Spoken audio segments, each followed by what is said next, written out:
Yo, what's up, podcast people? Hoop Concessions podcast, episode 49. Back again with a podcast. We have another guest today. Hoop Intellect is here with us today. Welcome, Hoop Intellect, to the Hoop Concessions pod. Welcome, welcome. What's good? Yeah.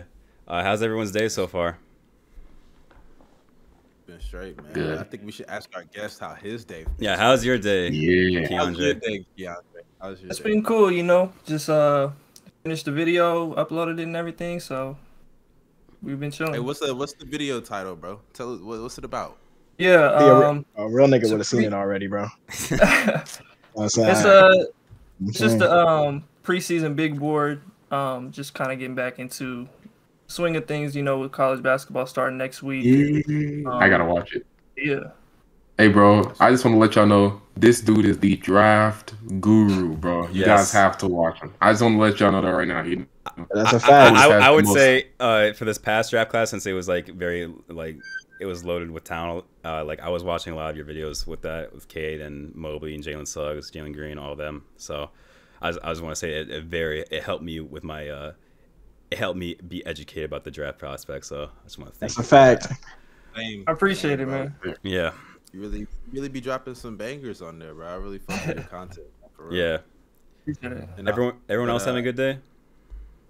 yeah, for real. I've been having a good Yeah, day. Yeah, man. you already know. I got into argument with Mustard, Yeah. but These two be having the Be dumbest settled. arguments, bro. Most random argument. Bro, JSmooth wakes up at 6 in the morning to hate on Steph Curry on Twitter. It's so weird, bro. Bro, it's facts, It, bro. it always ends with the Bino, same Bino. closing statement. Always ends with the same closing statement. It's always like it's a double standard, bro. It's a double standard. It's a double standard, bro. Like we get it, bro. Jesus. But speaking of your channel and how you talk about draft prospects, how'd you get onto NBA YouTube? Like, how did that come to be?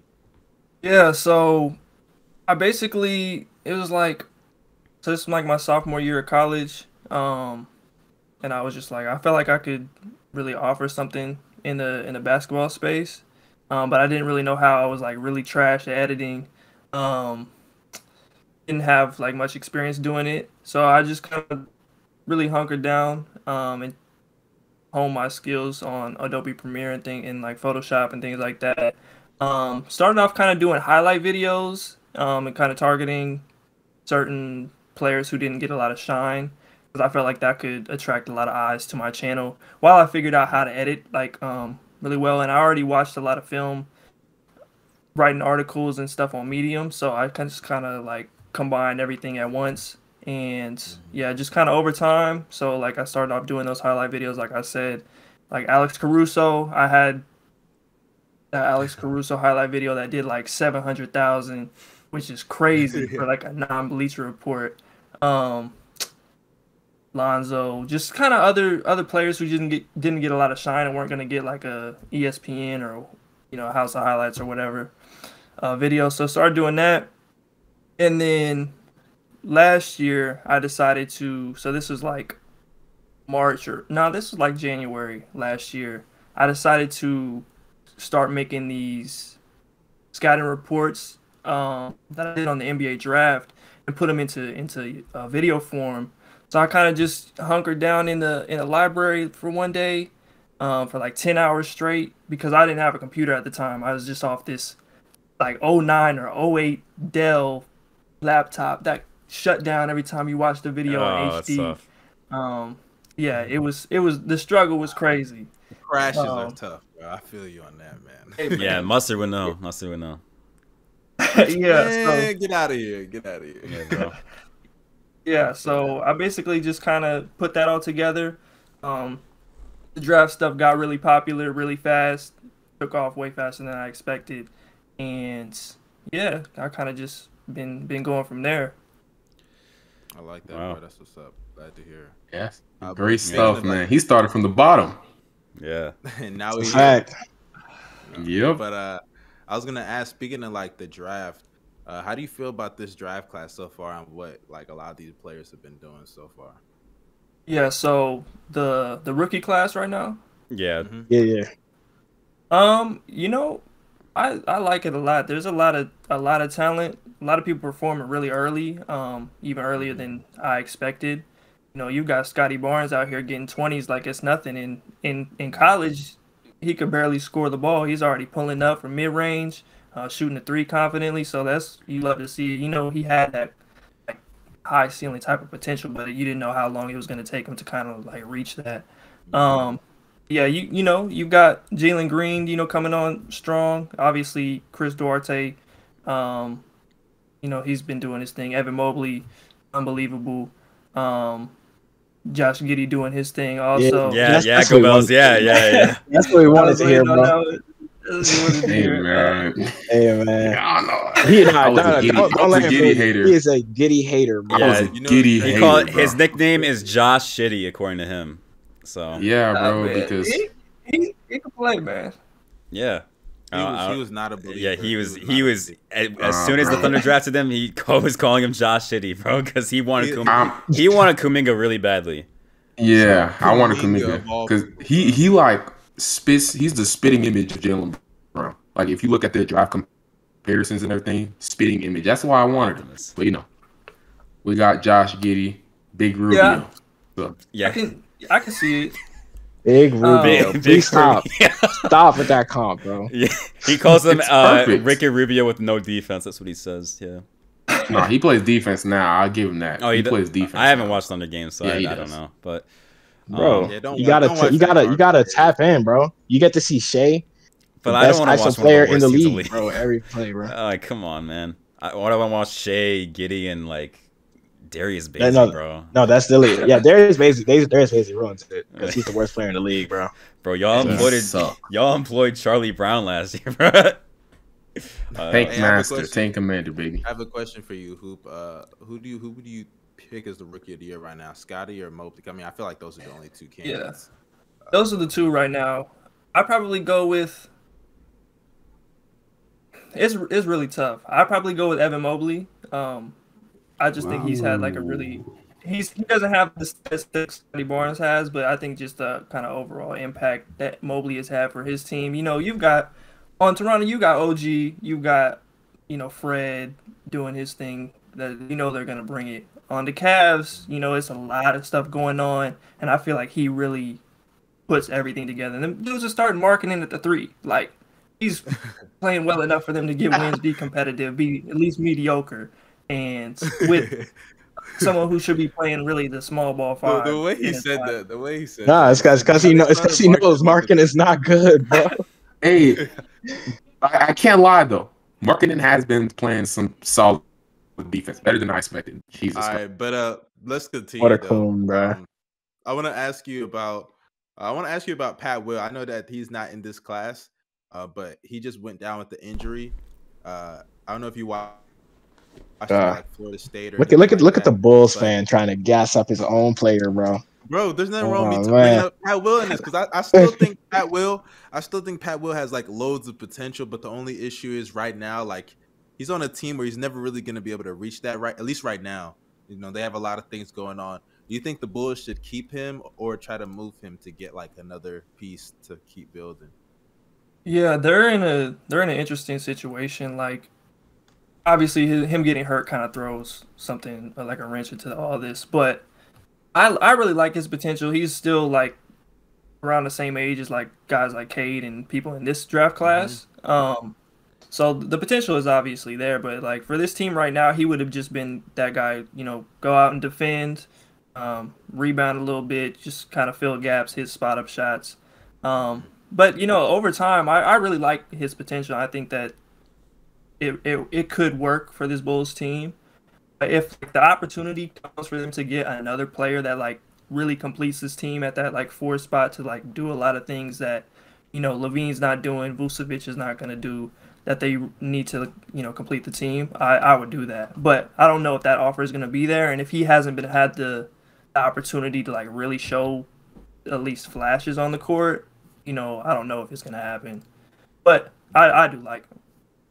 Okay, I like that because I think the thing with Pat Will is like it's almost like it was a great pick, but like the wrong timing because the Bulls are trying to contend, and I think Pat Will can help us contend. But like Pat Will, he always obviously had the Kawhi comparisons and things like that. But I think a lot of people forget Kawhi didn't come into the league and like was a star from day one. He kind of had a similar route that Pat Will had. You know, first year he had like a backseat role. Then he gradually worked his way up to being a good starter, then All-Star, All-NBA. You know, rest is history from there. So I think Pat Will could do something similar. But I just feel like in today's league where we see young players like Luka and Trey and Ja come in and have like instant impact, people just want rookies to just explode out the gate, and it just doesn't work that way. That's my biggest issue with all basketball Twitter, social media talk is like if the number one pick doesn't come out and score 40 in his first game, he's trash already. Yeah. Hey, that's JSmooth. That's JSmooth right there, bro. He's calling Jalen Green a bust, bro. That's the thing. Like, I don't understand why we always continue to do this. Like Trae Young a couple years ago, horrible summer league, comes in, starts the season off slow his rookie year, then he starts to pick it up, and it's like we can't. Everybody was calling him a bust at the beginning. Before, yeah. So like it's gonna take time. Anthony Edwards last year, like he started off the season really poorly, picked it up by the end of the year. People were not like really checking for Timberwolves games, so it's like that kind of passed them by, and they already had decided a certain narrative. Well, some people did a narrative about him until he dunked on Watanabe. Everybody was like, "Oh, okay." Yeah, absolutely. I absolutely hate it when like they just like criticize rookies for summer league and preseason. Like, it just that shit bothers me so much. Yeah, think about it. In the summer league and preseason, in the summer league, Rockets fans were convinced they had literally the dynasty on their hands, bro. Yes, Sengun was bro. That shit was crazy, Green, bro. I'm not even gonna lie. Rockets Twitter was so Rockets annoying, Twitter this past offseason was like they were talking the most shit. They were talking the most shit this offseason. Josh Christopher doesn't even get minutes, bro, and they was on this man's meat, dog. Yeah, that's the thing. It goes the other way too. Like if somebody starts off really hot, you know, that's not the time to like lose your mind about it. People, because of how Sharif played, Sharif was pretty good in the summer league, but there was all these pages on Instagram talking about, you know, what's project Sharif's stat line for this year. I'm like, he's not gonna play this year. I haven't heard that name in months, bro. Yeah, I haven't heard of Sharif Cooper in a minute. Not gonna lie. Right. Yeah, that's because he's not playing. Yeah. I keep trying to tell people, it's not happening. Especially when you have Trey. Like it's not like even like when you have Trey on the like his time slot of minutes that he could play is already low. Yeah, I think he can be a backup point guard in this system. I think he works pretty well. But like they still got DeLon Wright, they got Bogdanovich who they like handling the ball, Kevin Huerter. Like things will have to move, and he's gonna have to get better for them to trust him. They're trying to go win the East, you know? Yep. He's not going to just come in and do all that. So that's kind of the context. We just got to give these players a little bit more time. Just because, like, you know, there's all these comparisons. People talk about how high they're drafted. People think that you're just supposed to come in and be Luka from the jump or LeBron or whoever else. But that's just or not Josh Giddey. I have one question. Hey, man. I have one question. What are your thoughts on Killian Hayes? Yeah, you know, I liked Killian Hayes. That's how you know he's about to say he's about to diss this nigga. I liked him quite a bit, but I don't know. At first I thought it might have been, you know, the injury he had to come back from. That was a pretty serious injury to start off his career. Same thing. I said the same thing, bro. Isaiah Thomas like injury just off the jump. Yeah, but I don't know, man, because. A lot of the stuff that he showed overseas is just not translating offensively. Defensively, he's kind of solid. But I'm still giving him like about a year or so to figure this out this year. At the end of this year, if he's still out here with, you know, every time he shoots the ball, we're like, is this going to go in like at all? Then we can start having a different conversation. But but so far it's just been pretty bad. That's kind of...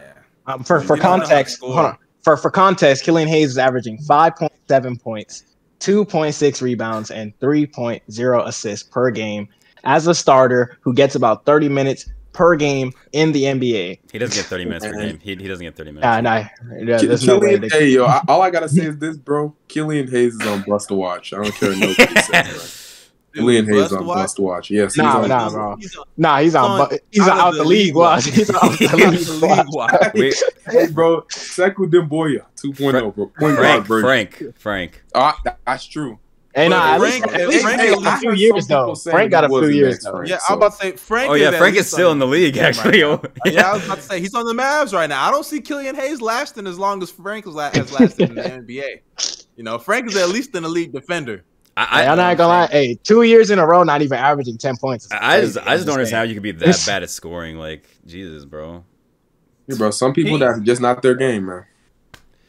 Like people always. Let me say one more. Hey, nigga is allergic to scoring the ball. Yeah, like he's. While we're on the topic of the Pistons, it's only been 2 games. But Dwayne Casey needs to put the ball in Case's hand, bro. I don't care how bad he is. Just put the ball in his hand, bro, and let the man play.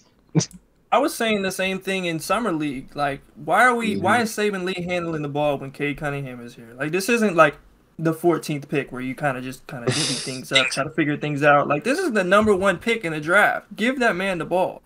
And that's what I'm thinking about in the regular season too, just to kind of unlock his passing ability and, you know, his ability as a scorer too, because he's 1 for 5 right now. Cade is in this game. Yeah, I saw that nigga's not playing well right now. He has 5 points at least, so that's positive. But at least he getting to the line. The Pistons are playing right now.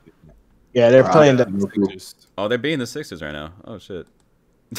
Yeah. So, but yeah, I just think that the way he's being used, you know, the way the ball handling responsibilities are being distributed is a little weird. But hopefully they figure that out by the end of the season. Well, I'm not gonna lie. It's 1 more month of Killian Hayes playing bad before you send him to the bench, bro. Like, what are we doing? So before we move on, I want to ask one more question. Who was your rookie of the year pick? Oh, he said Evan. No, he already said Evan Mobley. Before this whole season started. Like, who was your before the season? Yeah. Okay, for sure. Okay. I mean, yeah. Smart man. I feel like that was You know, these niggas think that K. Nah, K would be nice though. K would be nice. Hey, we don't say K would be nice. I just said Suggs was gonna win. JSmooth said Suggs was gonna be better than him. Bro. I said thought Suggs was gonna win Rookie of the Year. I thought a problem? A nigga that's been a elusive spot to Cole Anthony and Markelle Fultz by the end of the year. That's a fact. It's not even that. Like, listen to this, right? So those players were all hurt. Like Markelle Fultz is hurt, right? This man is starting, and I was like, I don't see many players. I didn't know Cole Anthony was going to be this good, but I didn't see many players taking his shots from him, really. I thought he had the most opportunity. Bro, what do you mean? They have Franz Wagner, bro. Oh, yeah, he's cooking. He's cooking, but Franz Wagner literally secures me money every day. He's my favorite NBA player right now. I'm not even joking, bro. I thought Jonathan Isaac is going to be Durant. But Jonathan Isaac, bro, he'll be back later in the season. I know, but later on, when he called him Durant, that's insane, bro. But this is the thing: when he comes back, to be fair, he calls him defensive Durant. Yeah, he is. But when he comes back, listen to this: how many minutes is he gonna play? Because he's gonna be on a minutes restriction for about a month, right? And then he won't be taking that many shots. He's rarely gonna have time to take a bunch of shots. I'm not gonna lie though. Before he got injured, I don't expect him to do too much this year. But I will say, before he got injured, offensively, he was actually showing a lot of progression. That midi, that step back midi was looking good. That's all I'm saying. I took Durant. You see that right there? He had a good month or two where he was knocking down threes, the mid range, finishing at the rim, getting to the line. I was like, okay, if this nigga can become a legit offensive player, that's dangerous. I'm not gonna lie, because defensively. There was a stretch before he got hurt where I was like, oh, he's the defensive player of the year in my book, but obviously he wasn't gonna get it because they're not winning games like that. They're gonna favor the Anthony Davises and even Giannis, right? I know Giannis is in a small market, but he's Giannis, Greek freak. But Jonathan Isaac, when he's fully healthy, he is up there with the top defenders in the league, in my opinion. Let's just get started with some of these topics that we got lined up. Wait, hold on. Quick question before we get into topics. What's your favorite team? What's your team? I don't have a team anymore. Anymore? How you hopped off the bandwagon? I've always been kind of a dude who just likes players. There was this weird stigma if you like players 10-ish years ago. You had to have a favorite team, so I was like, I'm a Heat fan. I'm a Cavs fan. Oh, okay. Yeah. You a LeBron fan? He's a Bron fan. Oh man. Hey, yo, you're not I my. like, I like LeBron. Not gonna lie, you got to take that jersey down eventually of Markelle Fultz, right? Markelle Fultz. Hey, that's like a I don't know. It's like a gym. You know what I'm saying? I do the draft stuff. That's Markelle Fultz number one. A gym of trash. Yeah, he's not.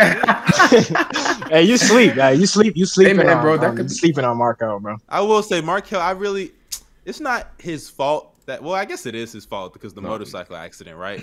But like, it's tough that his career went south. Like, is he one of the biggest busts ever when you think about it? I don't. Nah. I mean, just kind of based on the expectations, you could put him up there. But once you start talking about Anthony Bennett, the conversation's over. Let's not talk about it. I'm not even gonna lie. I don't think Marco. If we're looking at probably like the last 5 or so draft classes, he might be like number 5 in terms of expectations from the first pick. No cap. Or maybe number. Whoa, I think he had more than Anthony Edwards. That's what I say. He had more expectations than Anthony Edwards, but I don't think he had more than. The Anthony Edwards thing, if Anthony Edwards were to become trash, honestly, you have to put a lot of context behind that because you got to remember, like, they didn't have like an off season like that. Not only that, but COVID affected a lot of that shit. Like, just look at the draft. Look at how the draft was done. That shows you everything you need to know about that entire draft class. And like going into that draft, there was no consensus number 1 pick. It was just you had LaMelo. Edwards, it was LaMelo actually, but they was sleep. They was sleep. It was LaMelo. They was just sleep, bro. Trust. It was LaMelo. The reason why real ones know it was LaMelo. I mean, but it wasn't gonna happen like that. You know that it wasn't. Yeah, the reason why is because nobody had really enough info on a lot of players. You hey, this what I'm gonna say. This what I'm gonna say. If the Timberwolves didn't have D'Lo, yeah, bro. That's what I'm gonna say. If the Timberwolves didn't have D'Lo, they were taking Melo, bro. It's a fact, bro. It's just. I'm not even gonna lie. Imagine D'Angelo Russell getting replaced by 2 Ball brothers, bro. That is insane, bro. That's tough, bro. Bro, they couldn't do that to his ego. Exactly, bro. They couldn't do that to him, bro. D'Lo retiring, bro. We might as well start with the topics, though. So, let's get started. The first topic for today's pod, Steph Curry. Courtesy of JSmooth. Yeah, get ready for this. So, Steph Curry and the Warriors, they're currently 6-1 and tied for his first seed in the Western Conference. Although Steph Curry has not played, I would say, his peak level or his prime level. He's currently averaging 26, 7, and 7 on lower efficiency than his usual career averages. 42% from the field and 37% from 3. Man, tell him the stats without that Clippers game, man. This nigga is. You see what he's doing? What's the record of them, Darius, right now? 6-1. Okay, so he's gonna take out like a key part of his whole season in a 7-game sample size. You see how stupid that fucking sounds? That sounds so retarded. We're not doing that, please. Hey, I mean, he has not played well. No, stop being a weirdo. All right, so the question that the topic is: has Steph been mid this year? So what I was gonna say about this, Steph has been mid this year. He's not played up to standard. He's been very incredibly unclutch. Right? Some people don't want to admit it, but it's just been true, right? Just like a lot of the point guards this year. And it's not wrong to say, like, I mean, Curry has been playing like that. But even with him playing like that, the Warriors are still like 6-1. They've beaten some good teams. The Lakers, the Clippers. Like, I mean, they've been a very, very good team. And shout out to them, man. Like, even with Steph playing that bad. Steph is obviously going to play better. I mean, we saw it last year. He was slumping at the beginning. Curry never starts the season off as, like, the best player on the planet. So I'm not really worried. Nobody else should. Just want to point that out. So. Yeah. But yeah. Yeah, maybe 2016. Like, you know what I mean, right? Maybe. Okay. At least recently. Yeah. Honestly, I think that Curry has not really been playing up to standards at all this year. But that's just because he's a shooter. Shooters usually shoot themselves into rhythm. That's just kind of how things work. I mean, look at Damian Lillard right now. He's going through a similar thing. Even though he's just trash. He's just trash. First terrible, bro. I agree. Dame's been like all-time bad this year, especially for his standards. We're really pulling that call right now. No, I'm playing. Oh, okay. But I do think sad man, bro. I do think JSmooth kind of boosts how bad Curry's been at parts of the season. Like he's had some really bad fourth quarters. If I'm being honest, he had like what 4 straight shooting. He's still been playmaking the ball well, and as much as we hate to say it, his gravity literally makes the offense run when he's on the court, bro. And it's crazy. look at him. Gobels hates it. He acts like that's not a thing. Like so, it's crazy. Like that's why like when you look at Curry's on-off numbers, they're insane. Like his on-off numbers when he's on the court, I think they have an offensive rating of like 113. And when he's off the court, their offensive rating is like a 90 or a 92. Like this year, is it that low? I don't think it's that low because at least the last 2 games. I know for sure the last 2 games when Steph was on the bench. They've been smoking teams with him on the bench. Look, here it is. You can't even say that. No, here it is. Here it is. When Curry's on the court, they have an offensive rating of 112. When he's off the court, they have an offensive rating of 96. That is a plus 16. I don't believe that, man. He just told you the stat, bro. I know. He just told you the stat. And if you watch the games, you see test. No, that's not. You can't even say Jordan Poole. No. If you watch the games, Jordan Poole has been fairly inconsistent this year. Yeah, that's true. That's fact. Andrew Wiggins plays a lot of his minutes with Curry. He hasn't played that many minutes without Curry to begin with. And outside of those 2 guys, there isn't really consistent offense. The Warriors, the reason they're really able to play well, even despite Steph's struggles. One, the Steph gravity, and they're just a really well-coached team. The difference between the way they started off this year and last year, if we're being honest, it's the guy that they just beat yesterday. It's Kelly Oubre. Kelly Oubre was so bad last year. He didn't make a jump shot till like what, week 3? He was awful. He was fine. He was shooting like 5% from 3. Okay, but the thing is, Kelly Oubre only could make threes from the corners. If we're really being honest, He did struggle. You're right. He did struggle. He was really bad. He wasn't the worst player in the NBA like everyone else says, but he did struggle. Steph, I have no issue with Steph right now. Steph will play fine for the remainder of the year. I have no concern about that. The only concerns I really have is for the rest of the roster to be consistent. Because sure, you can say that they're playing fine right now, but nobody is really stepping up consistently. Damian Lee? They're all pitching in. Damian Lee been hooping. I ain't gonna lie. Damian Lee's been hooping. But he's not every time he shoots, a spot-up guy. Every time he shoots, I expect it to go in, bro. And that's the thing. They have a lot of guys, like outside of Jordan Poole, who can create on occasion. The rest of their guys are guys that can like pitch in with like a spot-up or a finish here and there. You know what I'm saying? Wiggins, okay, I'll give Wiggins that. I'll give Wiggins props. But Wiggins, talking about outside of Curry when he's on the bench. That's what I'm talking about. Because you're talking about they're good when Curry's off the court, which is just not true. I'll say this. You all right? Because Jordan Poole has been struggling. You all right? That's the thing I was wrong about. I just seen like a couple games where they've been able to make runs without Steph. That was only the last 2 games, bro. Not even just that game. They beat the Kings and made separation just because while he was on the bench. I'm not hating. I'm just saying. I know, but it's the Kings. It's the Kings. And it's not. I will say they were in a close game with the Kings. No, it's the Kings. De'Aaron Fox has been playing like garbage this year, and Harrison Barnes is their superstar right now. Think about this. The fact this is Harrison Barnes' team, bro. Harrison Barnes like absolute garbage. We're supposed to be afraid of Harrison Barnes led. No. You're talking about that. You're talking about De'Aaron Fox playing absolute garbage. And they were in a close game with him. That's all I gotta say. That's all I'm saying. Okay, bro. That's all I'm saying. First 3 quarters, was Curry not hooping? Yeah, he was. It was only until the 4th quarter that he struggled. It was the 4th quarter. For 3 games. The Grizzlies game, the Kings game, and there's another game. I can't remember. I think it was another OKC game, if I'm not mistaken. He barely played in the 4th in those OKC games. Because y'all are trash. Yeah, we are. Damn right we are. Not to get off topic, but like the Kings, bro, like it's kind of crazy. Like De'Aaron Fox is kind of playing some dog shit, and like they're competitive as fuck. Like, you want to know why? Because they have Tyrese, Harrison Barnes, Buddy Hield. Hey, I thought they were gonna be D Mitch. The good. They had the good D Mitch. Like, come on. I heard they're gonna be a 13th or 12th seed, bro. What's going on? Yeah, hey, that's what I heard, bro. Right? Oh no, we're pushing that narrative. They're not going to be playing team. We will push that to the moon, bro. They've been competing with good teams. Actually, though. hold on. The only way they make it is because first of all, when we made our predictions, this Zion news wasn't as bad as it was. Otherwise, me and Mustard aren't putting the Pelicans don't over care there. You don't care about Zion? What? Are y'all serious? You know, let's move on to the next topic. Okay. No. DeAndre, tell me what you think about Curry, because I definitely want to hear what you have to say.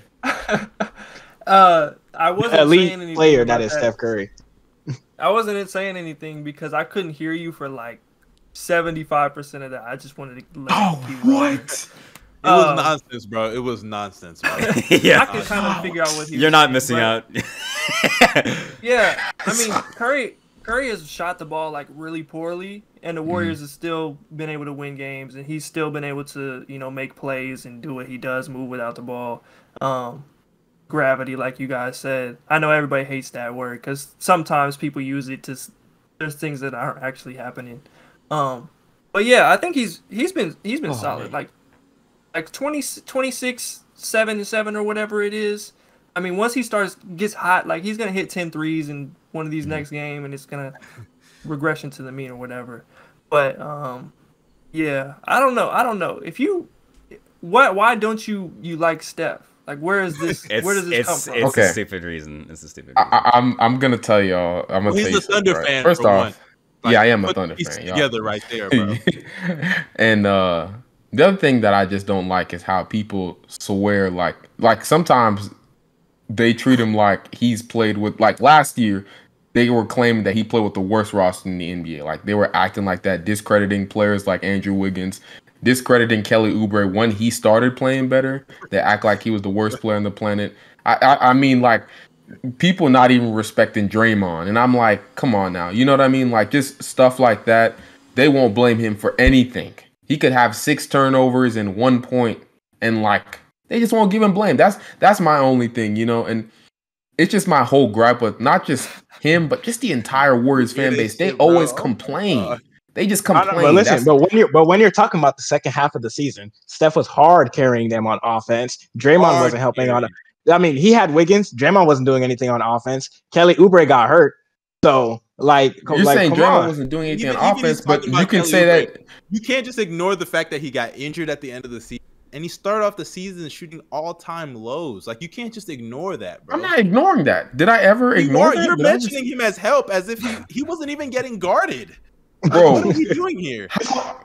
This is the thing. That nigga overplays on defense too much, and he's a solid defender. I'll give Kelly Oubre that. He's a decent. No, that nigga is average if we're really being honest. That nigga overplays on defense too much, doesn't get defended at the three-point line, can only make threes in the corner, and he's one of the most inconsistent players ever. I just picked this nigga up in fantasy because I've been looking at his recent numbers. It's been solid. Nigga gave me fucking -4 points last night. He is trash. He played bad last night, but he's been playing pretty solid throughout the season. He does that a lot. He only hoops whenever his contract is up. That's whenever he starts hooping. Miss me with that shit. I heard mentioning Oubre, like I'm supposed to respect that and name somebody else. Name somebody else on that roster. I just said Wiggins. Three niggas. The roster ain't 3 niggas. So name somebody outside of Jordan Poole. Nobody was talking about him. Jordan Poole. 13 points a game, bro. I mean, that's something like, bro. It wasn't even efficient. No. It wasn't even efficient, bro. Listen to me.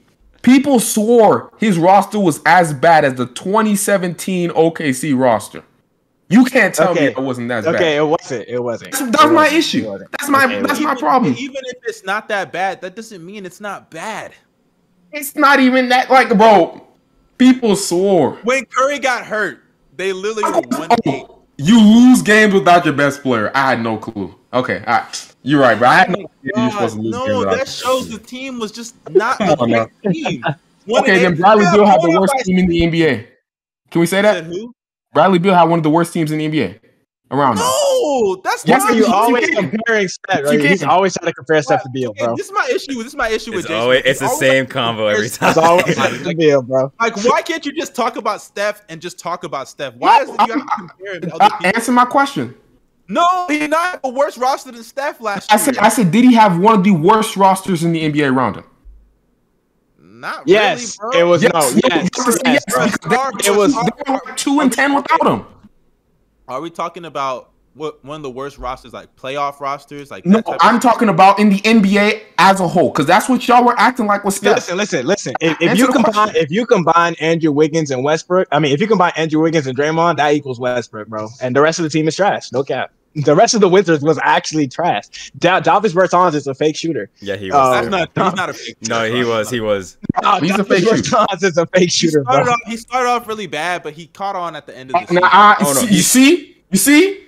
You see the same. This is Kelly Oubre. You can say the same thing with Kelly Oubre. You can say the same thing with Kelly Oubre. Are you really going to compare? Yes, I'm going to compare him because tell me what Bertans does outside of shooting. Kelly Oubre did not make a jump shot for the first 3 weeks of the season. He shot 34%, 35%. 0 rebounds, 0 assists, 0 steals. I understand that. But first of all, they didn't make the playoffs. Warriors didn't make the playoffs last year. The Wizards did make the playoffs last year, bro. I know, I'm saying, but the Warriors didn't. Oh yeah, you're right. But like Davis Bertans, at least he was capable of making a 3 in the first 3 weeks. We're talking about this nigga went like what 3 of 40 at a point in time in the season. Like, he was bad. I'm not denying that he started off bad. No, he wasn't just bad. He was all time bad. One of the worst slumps I've ever seen in the history of basketball. And did I deny that? No, but you're sitting here you brought him up as if this nigga was so good last year. Because after that slump, he started off 17 points on solid efficiency. And then to top that off, James Wiseman was awful. Let's not forget that. And I remember at the end of the game, in the play-in game, you know what this nigga JSmooth decided to do after they lost to the Grizzlies? Instead of mentioning Draymond Green smoking an open opportunity to score at the end of the game, he decided to talk about the fact that Curry had turnovers.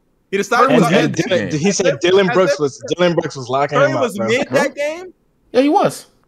If you watch the game, you know that for sure. I'm not even gonna lie. Listen, no, Steph did have a lot of bad turnovers, and that is fact. Not just the turnovers; he was getting cooked on defense. I don't want to hear it. First of all, his defense is always what it's been. It's always been. No. He played below average defense in his standards. Was his playmaking great? No. Okay, you're just bullshit. Okay, yeah, that's bullshit. Okay, let's move on. Let's move on to the next topic. Please, we never get like a good, satisfying conclusion when it comes to the Curry debate, bro. Every time. JSmooth will never change his mind, bro. Yeah, bro. But DeAndre, I just want you see this, right? You see this. It's sad. It's disgraceful. It's disgraceful, honestly. Not sad. All right, so the next topic, bro. Wakes up at 6 in the morning to at me on Curry hating tweet. Was it actually 6 in the morning? Go ahead, Darius. It wasn't 6 a.m. I'm not Jimmy Butler. Come on now. All right. So the next topic. The Boston Celtics, the 60-win Boston Celtics, are currently 3-5. Jason Tatum has not been playing up to standards. Some people were considering him MVP before the season was started. He's averaging 24, 8, and 3 on really poor efficiency as well. And the Celtics, they've just not produced very well, both on the defensive and offensive end. So, talk about Marcus Smart, what he said recently. Oh, you want me to I do not have the quote for that, but like I have the quote, but just summarize. Essentially, he called them like ball hogs. He said when they like are looking for their shot. There's more to his quote, so like he went in depth about it. I don't want to just make it like look like he just said, "Oh, they're ball hogs," but essentially he said like teams know what they're gonna do every play. They're looking to get theirs, and he said this after a game where like him, Josh Richardson, Al Horford were playing like garbage. You know, that's what's so wild about it. But essentially, yeah, he just said they're not really looking to get their guys involved at times that they should be. So I want to know what Keandre thinks about this first. What do you think about the Celtics struggles right now and like the Marcus Smart quote? Yeah, like their biggest issue, I mean, it already was this kind of coming into the season, but they don't have anybody who can like put everything together, like playmaking wise. You got Tatum and Brown, who you might have thought might take this step as playmakers. I feel like Tatum has gotten a little bit better. Obviously, they've gotten a lot better over the course of their careers. But still, it's not good enough to be, you know, where it needs to be as a team. You got Marcus Smart in there. You got Dennis Schroeder, who's not that guy in terms of making plays for others. But yeah, you know, Tatum isn't gonna shoot the ball this bad for this long. But right now, like he's been really bad too. You know, you could throw him in. He's putting up 24 because he's putting up like 30 shots a night. But you can put him right in that Dame Lillard bucket to start this season. I think they'll turn it around. I think there's too much talent on this team for them, especially like the Olympics. You think the Olympics have anything to do with like Tatum and Brown? No, Tatum and Dames? Booker. Yeah. I don't know. That's kind of weird because usually people would say like the opposite. But just because of time constraints or whatever. I don't know. I really don't know if that has anything to do with it, but it's at least something. But yeah, I like this Celtics roster, but I think they'll be able to turn it around a little bit. Might need to make a trade, but right now they just need to like that Marcus Smart quote. Getting on topic, that was like the worst thing he could have said at this point of the season. Like, it's early. Like, why are you throwing your teammates under the bus, especially when you're out here shooting like 15% from three? Like, we're gonna kick it out to you in the wide open corner. Like, you're open for a reason. A lot of these teams give you a self check, and they want you to hit those first 2 threes because they know you're gonna shoot 7 more down the stretch of the game. So, like, do your job, know your role, Marcus Smart, and figure it out. Don't go to the media. I have a question for you. So, what are your thoughts on Robert Williams and his potential?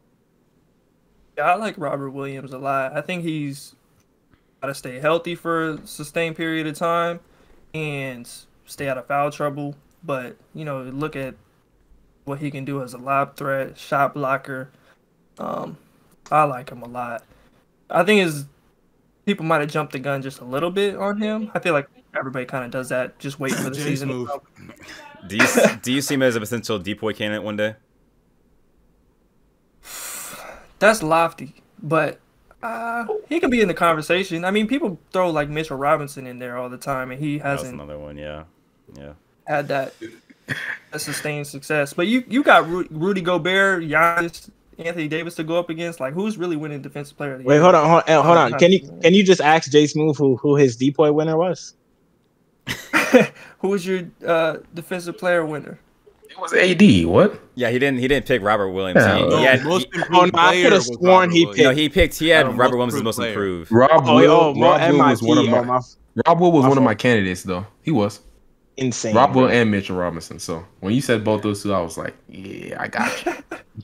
Nah, but you were wrong, bro. You were wrong. You're still wrong, bro. But you're still wrong, bro. You thought that I swear JSmooth's lighting is making me laugh right now. Is it that bad? It's not bad. Can you not see yourself, my nigga? It's weird, bro. I'm not gonna lie. It's like light and then just dark. Bro, the Celtics defensive rating is 19th. Jesus. Second then. Hey, one thing I'll say about the Celtics. One thing I'll say about the Celtics, like, even if you watched the game yesterday, I just feel like JT is forcing. Like, I feel like the offense comes easier for Jaylen Brown. Maybe because Jaylen Brown takes more spot up shots. Because I think JT ISOs more.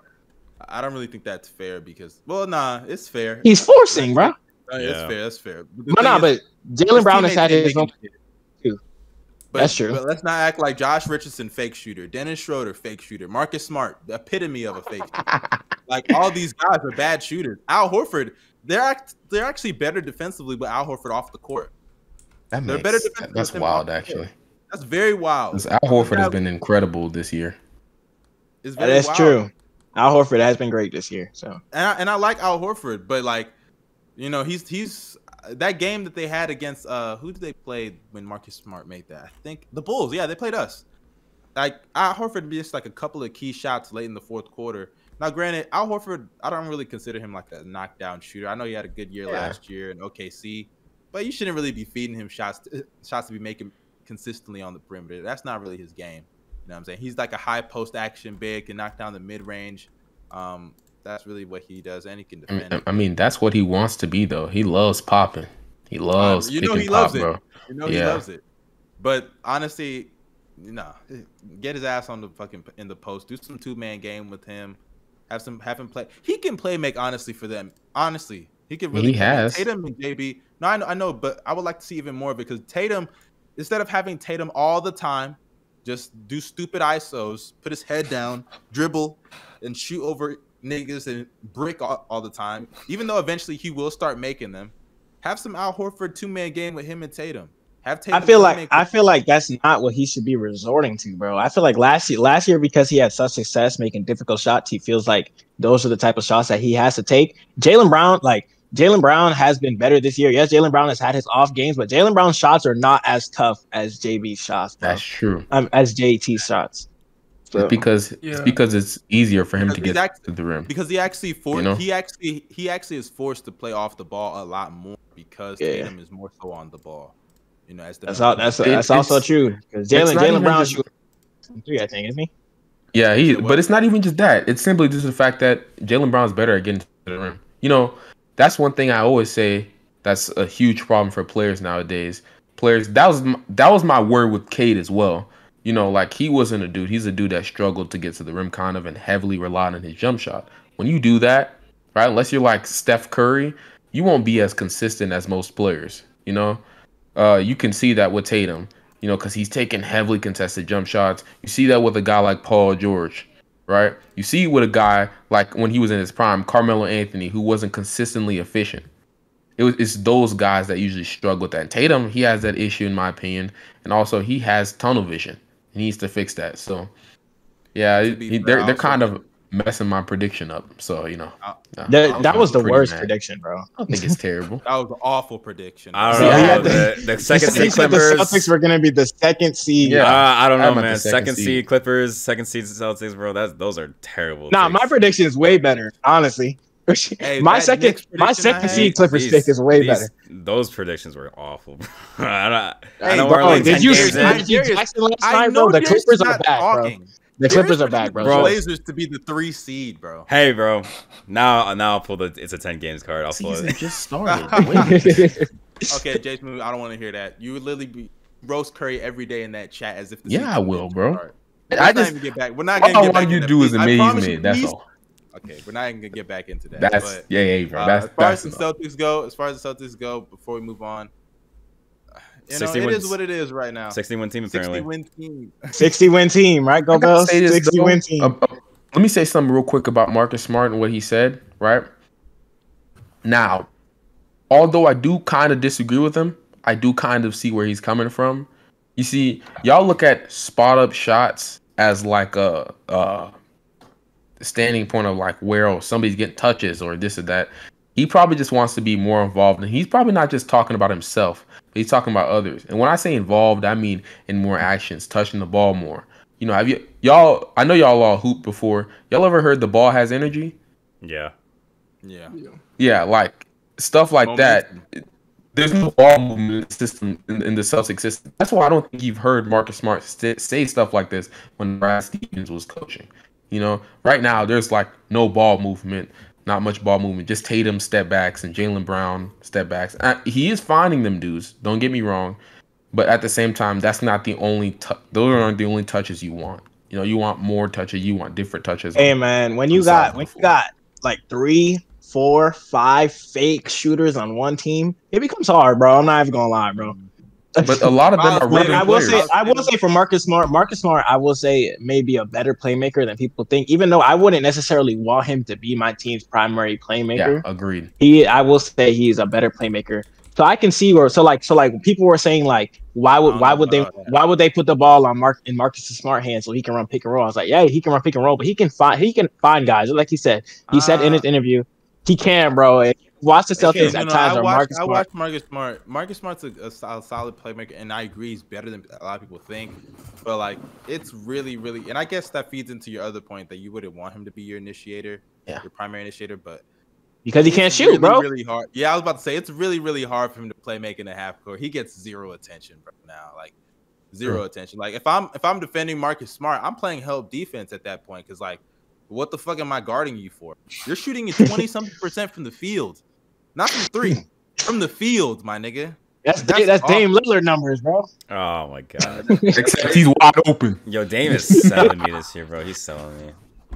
Hey, bro. Sad man Lillard. Sad man. And every day, Dame comes out like, man, I love Portland, man. I love he's on Portland. my fantasy team, bro. Hey, bro. He keep playing like this. They gonna turn their backs on him. Watch.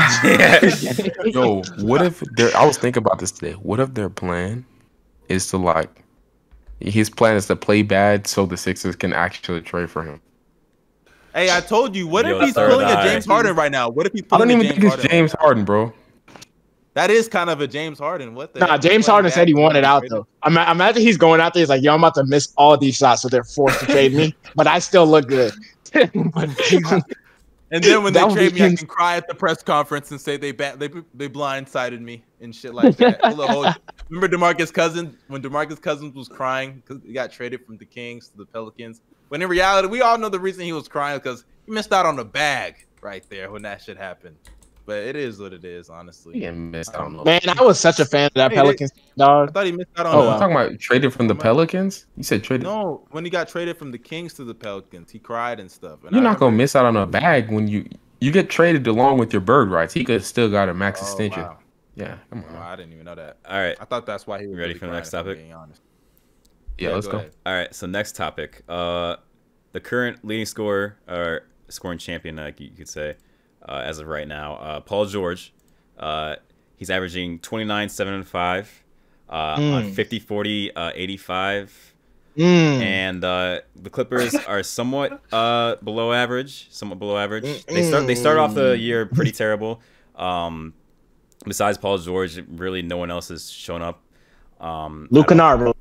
That's why I'm team, bro. Put some respect on his name. Luke Kennard. Is that really it? He's earning that bag. No, I'm so serious. He's the second best player on the team so far. Well, him and Nick. I think this is the Eric Bledsoe effect. This is the Eric. Bro, give Kennard the ball, bro. Give him. It's a fact, bro. Yeah, so we just talking about the Clippers? We're talking about PG. Just talking about like. I said it's time to give him some respect, bro. They're dropping these MVP boards, and PG is not on this shit when he's playing better than 60% of the people on those boards, bro. Is that his fault? He's playing all NBA. He's playing all NBA defense. He is carrying the offense. Come on, what are we doing? I'm not saying it's his fault, but like you're acting like MVPs just be on losing teams. That doesn't happen, bro. I mean, Steph Curry. Steph Curry. They're not on the losing team though. All right, but the Clippers aren't gonna be a losing team forever, bro. Of course, but if we're talking about right now, he's not in the MVP convo. And y'all brought up Steph Curry. Y'all brought up Steph Curry. The voting ends at the end of the regular season, and at the end of the regular season, they were in the playoffs. What are we doing here, bro? All right, I'm just saying. Niggas, I'm just trying to get me mad, bro. I'm just saying. The Clippers right now are like the 10th seed, bro. I'll say this about the Clippers real quick.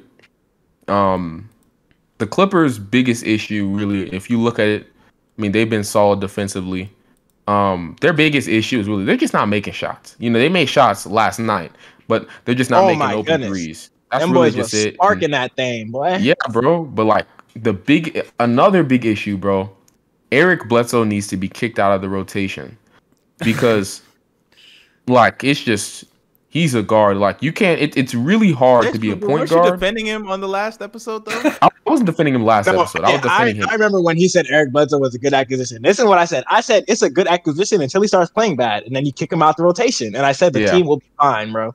You're right. The team will be fine if you kick him out the rotation. Doesn't he have like 2 more years or like a year left on? He has 2 more years. Next year, bro. Next year's nothing guaranteed. I'm just saying this Kyrie Irving trade is coming, bro. My third eye has been unlocked. I'm telling y'all, bro. Yeah, but no, like. Keandre, my bad. Go ahead, JSmooth. No, you can't let Keandre go.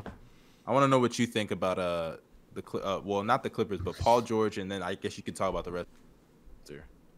Yeah, I've been a long-standing Paul George defender. I think a lot of this slander was just outrageous, out of control. This man is one of the best players in the league by far. Has one of the best handles for anybody 6'8" above. I'm probably he has the best handles anyone 6'8" and above. Yeah, exactly. Hey, you're gonna act like Kevin Durant don't exist, yo. Are you doing this right now, bro? Stop it, bro. No. Okay. Let Keandre go. It's not even close, bro. It's not even close. Let me not troll like that. Shut up. Come on. Yeah. So I think right now he's got to be in the MVP conversation. Like we're like 6 games in. You can mention him because like they're 3-4. They're the 9 seed right now. They go on a 3-game win streak or whatever. Yeah. The Suns are 3-3. There's a lot of different teams. Jokic is 4-4. They're putting him in there. So, okay, yeah, that's fair.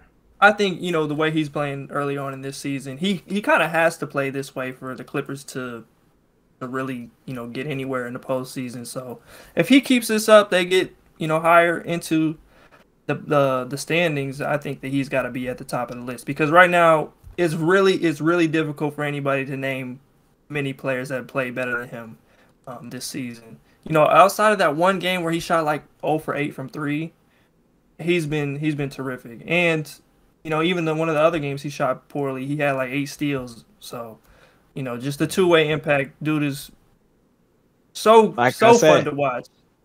Depoy, bro. Depoy and MVP, bro. I have a question I want to ask y'all, because I saw Low when he made this one video on his second channel about the top 75 list. Do y'all think Paul George was snubbed off the top 75 list? Yes. If Dame, bro, I don't care anyone. If Dame is on the list, Paul George was snubbed. That's the thing. I don't think he was snubbed necessarily. Like, but since Dame made it, then we start to have this conversation. Yeah, like, I agree, hold bro. on now. For me, it's not so wild, bro. Dame opened up the lane for so many niggas. It's because of the OKC shot. I think. I really think it's because. Bro, this man's legacy is 2 shots, bro. 2 shots and crying about not being what was it? An all-star, some shit like that. He was, bro. They stay sleeping on Dame, bro. They stay sleeping. Dude, you know what's crazy? Dame. For a while, I kind of like really hated the narrative around Dame, because everybody kept saying he was underrated. Yes, like, bro. Everybody's underrated. If everybody says you're underrated, that means we all know how good you are. Like maybe you can say he's underrated with like awards, but like he's not really underrated. There's just a lot of really good guards, especially in his conference. Because at that time, that Dame wasn't making. What do you say? I was about to say Mike Conley disease. That's the Mike Conley disease, bro. Wait, you trying to say the nice guy award? You just trying to give him? It's not even just nice guy. It's the Mike Conley disease. Mike Conley, bro. I remember the whole 2010s. Everyone swore he was the most underrated player on the planet. Yeah, I remember that now. Yeah. And then he got literally one of the biggest contracts. I think he got the most at that time. He got the money. He got the most money. Expensive contract ever at that time. So obviously he wasn't really undervalued. Like, people knew how good Mike Conley was. Even at that time, that was a bad contract, if we're really being honest. It wasn't. Even though no. It was at that time, that was a bad contract. He was never considered, you know, a top 5 point guard. He was never an elite talent, and he got the highest paid contract in NBA history. You tell me that's not a bad contract? Only reason he got that is because the TV deals went up. Remember, I think Evan Turner got his deal. Alan Crabb got his deal. Chandler Parsons. You gotta remember. You gotta remember what he did. Remember Timothy Mozgov? You gotta remember what he did for Memphis, though. You gotta remember what he did for Memphis, though, and what that market was. I understand that. Yeah, that's all I'm saying. Money wise, yeah, okay, probably it's a bad contract, but like, granted, in hindsight, that actually aged pretty well considering the contracts that came later on. So I'll give them that. But at that time, I remember looking at that. I was like, what? Mike Conley, 150 mil. It was like some 150 mil. It's like, excuse me.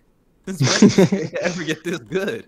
But it's whatever. Mike Conley is whatever. But yeah, I think Paul George, you could argue it's really because Dame. If we're being honest, the fact that Dame made that shit, and you know they're gonna put like Dave Bing and Bill Sherman on there, whoever those guys are. Like, hey, who been like, what you think about that top 75 list? I want to know what you think about that. I mean, honestly, like, you got to give your respects to Bob Cousy. Like, I always no, you don't. Stop. Hold on. Bob Cousy, I'm giving him 75, right? But at the time, he was doing some really innovative stuff. Go watch a Bob Cousy passing mix. It's crazy. I promise it's crazy. Some of them passes you wouldn't even think of right now. All right. So you got to pay your respects to those people. I know they teams in the league. Like, things get kind of weird. Yeah. I think we got to progress more. Like Bill Sherman, no, sir. Get him out of here. Paul Arizin, however you say his name, Dolph Shays. No thanks. You guys did your thing. Made the top 50 list. Time for you to go. He's shoving them aside. He's like, yeah, get them niggas out of here. Hey man, it's facts, bro. At a certain point, we gotta progress. We gotta put some of these players in there. Like, I agree. Dwight Howard, one of the biggest snubs, man. Couldn't believe he didn't make it. Yeah, that's actually one of the most disrespected players I've seen, like, of all time. Like Dwight Howard not being in a top 50 or a top 75. Nah, the craziest thing about this is let's assume Dame finishes his career in Portland. one, he's going to have basically no accomplishments, and two, he's forever on that list, bro. This is a travesty, bro. This is an outrage. But to be fair, the next list is gonna be top 100. So he deserves that, I think, right? No, because by then Luka gonna be on that whole. Right? Think about it. He's forever gonna be. He's forever gonna be on that. Oh, think about it from this standpoint, though. From the Dwight thing, really. The only reason why he got hated for was because of, what he did in LA in his first stint. Let's just be real. Yeah. And he's never going to make any of these lists. Y'all know that, right? Yeah, he probably I'm not gonna lie. He was such a snub this time that he got to make. Yeah. No, he's not making it. I feel like in 25 years when Luka is done, Ja, Trey, and D-Book, he's not sniffing that list, man. There's Mobley. Like, think about it. In the next 5 years, we're gonna see more. In the next 5 years, we're gonna see more generational guys, and they're in 25 years, their careers are gonna be over too. So like, Dwight's not making that. Dwight's not making that. For all we know, Bronny might make that hoe. It's a 5-year-old right now that's gonna make that list. That over Dwight. 5-year-old center. Yeah, it's fucked up. They really hold Dwight Howard, if I'm being honest. They really do. I would say, let me go back on topic for PG. Like, I think PG's been, like, from an individual standpoint, like easily one of the best players in the league for this season so far in this, like, these first 7 to 8, 9 games. And like you could say they're not really winning, which is fair because in order to be an MVP candidate, you gotta be like at least like a top 5 seed in your conference. Unless you're Steph Curry or Westbrook. Yeah, for some. I'm about to say if you're a lower seed, you have to have a really crazy season. Yeah, you have to have like some sort of historical season, which like Kobe when 06. But that was a crazy. But the thing is with PG and this like all these other like teams up in the conference as well. Like you could say like no one's like playing significantly better than PG in the upper standings. Like Curry, you could say he's an MVP candidate right now, but I wouldn't say he's saying. I wouldn't say he's not playing better. He's not. I wouldn't say he's playing significantly better than Paul George right now. I don't think he's playing better right now, to be honest. But he's not. His only argument right now is Jimmy Butler, bro. Yeah, some people could. That's I was just about to say that. You could say Rudy Gobert is an MVP candidate. Big. You could say that. Hey man, I'm not even gonna lie. If we finish the season and Gobert finished the top 5 in MVP voting, the league's finished, bro. I'm not even gonna lie. No, it means the league is coming around to respecting players, bro. Yeah, bro. That's what you could say Jimmy Butler is an MVP candidate right now because they're the best team in the East. Yeah, but I wouldn't say any of those players are playing better than Paul George in my opinion right now. And I am not a PG fan, bro. I am not. In my opinion, bro, Paul George has been the best player in the league. Talk to him. So far this season, you could say that. You could make that argument. Yeah, you could really make that argument. I mean, so far these 9 games, yeah. Jokic has been very, very good, but Jokic has stepped up on defense, bro. Push the narrative, bro. MVP and he's still not on the level of Paul George on defense. So I gotta give it to George this year. But the thing is Paul? Yeah, I was gonna say is Paul George on the level of Jokic offensively? Yeah. Yes. What the fuck? Jokic has been very I will say good, this is what I say. Jokic runs kind of the whole offense, and the Clippers offense, Paul George is just like a major piece too. So that's what I'll say. Yeah, like they're equivalent on offense. Jokic's playmaking might be better. Gap, no, it's way better. The playmaking gap is insanely better. And like defensively, Jokic has also been really good this year. Yeah, he's been really good. Except for last night. Last night was kind of a tough scene. Wait. You saw one cross. Not to get off topic, bro. I just saw this. So I was looking at like players on Basketball Reference. I didn't even know this is a thing.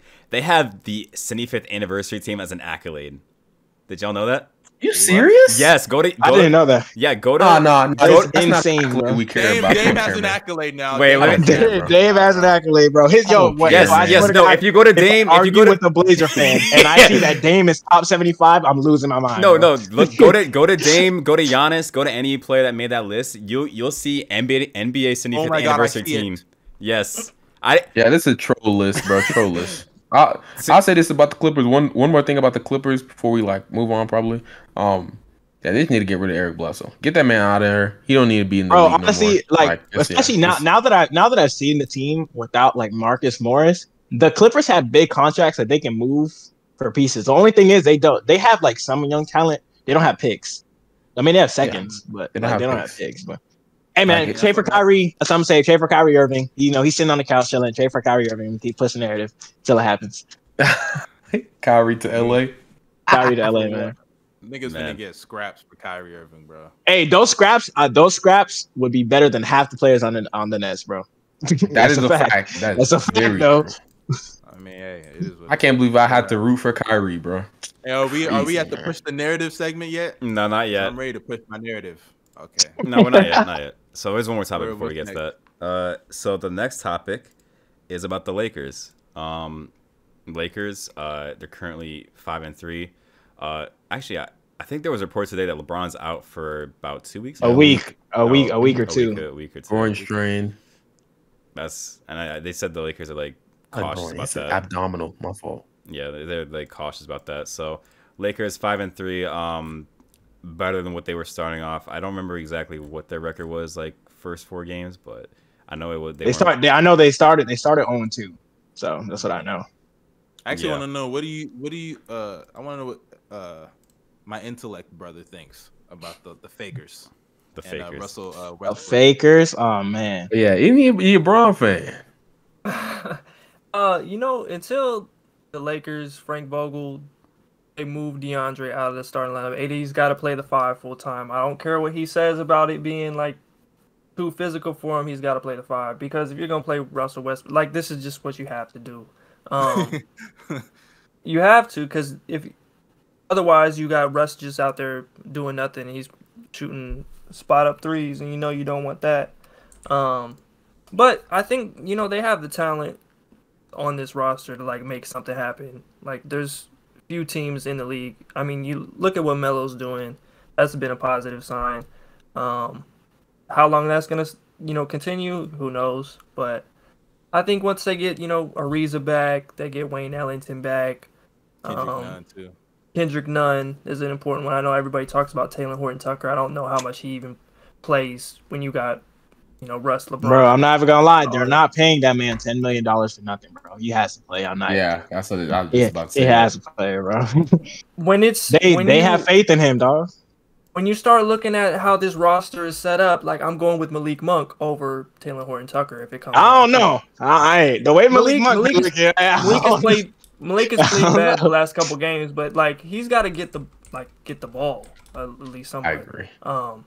But that's just what it is. Hey man, when you play with guys like LeBron and Russ, you become a spot up shooter. But I feel like they give you the ball more when you make your first few shots. So like Melo, when Melo hits his first like few jumpers, they start giving him post touches, which is the worst thing in the world. But they do it. Giving Melo post touches is literally like like you said, it's terrible. Hey, it's worked the last 3 games. It's not gonna be like that for the next these next. The reason why I think they're gonna play THT though is because, I mean, he hasn't shown as much defensively, but I think he can bring more of that because right now, let's just be real, the Lakers' point of attack defense is not good at all. Honestly, anything to get Kent Bazemore out of there. Now that I think about it, Kent Bazemore not even that bad. He's been pretty solid. Not bad. He's been solid on defense for them. He's been solid overall. What? I swear, overall, no. On offense, bro, the man's smoking. No, he's smoking wide open layups. Bro, have you watched the last few games? Oh no, there's no way. Offensively, yeah. Wait, what are you gonna say? His problem, Kent Bazemore's problem, is that he's out there as their only defender. He's out here guarding Ja. Like that's a recipe for disaster. And he's just gonna get ate up. He's a foul merchant, bro. Bro, did you see that? Y'all, I know y'all saw that one possession during the Rockets game where he had to basically guard everybody on the perimeter because some people were messing up the rotation. Over rotating a little bit. He wasn't over rotating. Yeah, he was making some pretty good defensive plays. It was a good hustle play. No, it was good hustle play, especially like when he forced like the pump fake on KPJ at the corner. Yeah. I give him props for that. That was good. But at a certain point, bro, if these niggas aren't helping you out, bro, just don't even fucking. He is. He smokes some layups. I'm not gonna lie. He does. Like, especially in transition. I don't know why he does. Like, he done smoked 10 layups in transition this season already, which is wild to me. But at the same time, what he's been bringing defensively, even as a spot up shooter, shooting like 40% on 4 attempts, you can't bench a dude like that. That's one of your only defensive players as well, bro. Like, come on now. Like, what you mean? Trevor Ariza taking them minutes, dog. Trevor Ariza sucks, bro. Like, he's so old. I don't get this, bro. Like, no offense, bro. Bad, bro. Dog, he's old, and every single team he goes to, bro, he's just Trevor Ariza's gonna come back. Watch. Just because he said that, bro, because JSmooth is jinx. He's gonna come back, play fine, and this nigga's gonna look like a goof and a clown again, bro. I promise you, bro. Because when he went on the Heat, bro, look what he did in the playoffs. Nothing. Bro, they were literally telling him to create because Jimmy Butler was getting clamped up. Bro, no one on the Heat was doing anything. No, that's not even he knows what he's doing when he says that. Jimmy, and you know what's crazy? They built the wall on him, and they were telling Trevor Ariza to create. Get out of here with that, bro. They told him to make a shot, and he couldn't make one.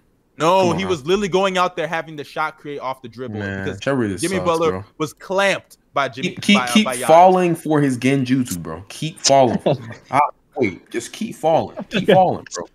Hey man, either way, the Lakers schedule is kind of up and down going on without LeBron. Tonight they have OKC. Hopefully they can beat them this time without Bron. But, actually, I'm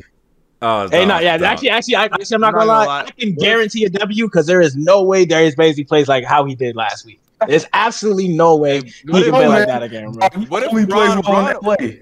What if Bron is ahead of the curve? What if he's taking these games off just in case they lose to the Thunder? He don't want to be associated with that. Nah, bro, it's not that. The reason why is because he's scared of Lou Dort. Oh my god! No, he's not scared of the Thunder. He's scared of Lou Dort. After that, he's scared of the Russell Westbrook.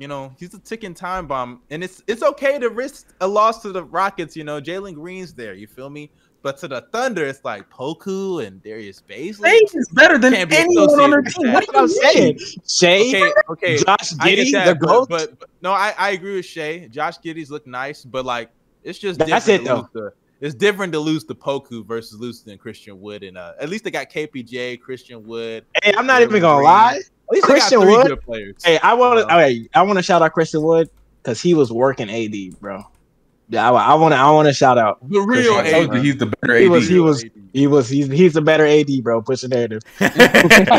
Hey, but speaking of push the narrative, that we are at that segment, bro. That segment. Oh, explain it, Bino. Final segment, bro. Basically, bro, we are just going to be. It's been about 7 to 9 games depending on teams, and we're just going to be pushing some things that we want us, the fans, to see and hear from us. Narratives that we are going to be pushing going on into this season, and we're going to let Mustard go first, even though Mustard's kind of been pushing his narrative, but he wants to say it right now. So go ahead, Mustard. Okay, y'all ready for this? I said before the season started, because I watched these games. Unfortunately, I watched the games of the Knicks, and I saw Julius Randle make shots that I know he's not built to make consistently. He had a season last year that was amazing. Props to him. But if you see what he's been doing this year so far, he's been pretty ass. Okay, not ass. I don't know. Some of these games he's been pretty ass.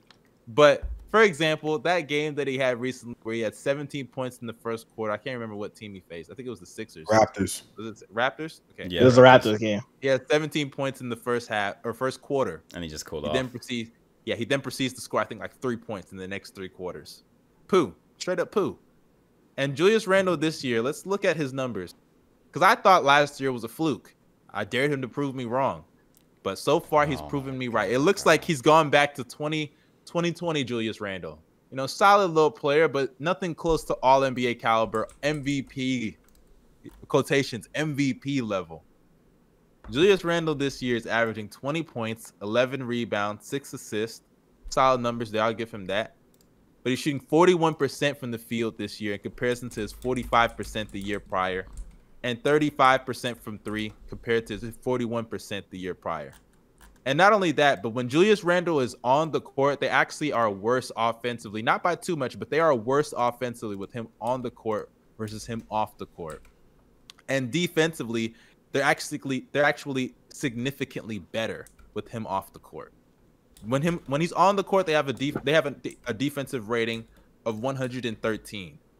When he's off the court, they have a defensive rating of 106. I don't care about your hand, JSmooth. You can put your hand down. I just want to add some context to that real quick. Can I? Okay, go ahead. Okay. The only context I just want to add to that is the fact that Defensively, I mean, he's playing with Kemba Walker. It's just true. Like, I'm not trying to be mean or anything. But is he a good defender, JSmooth?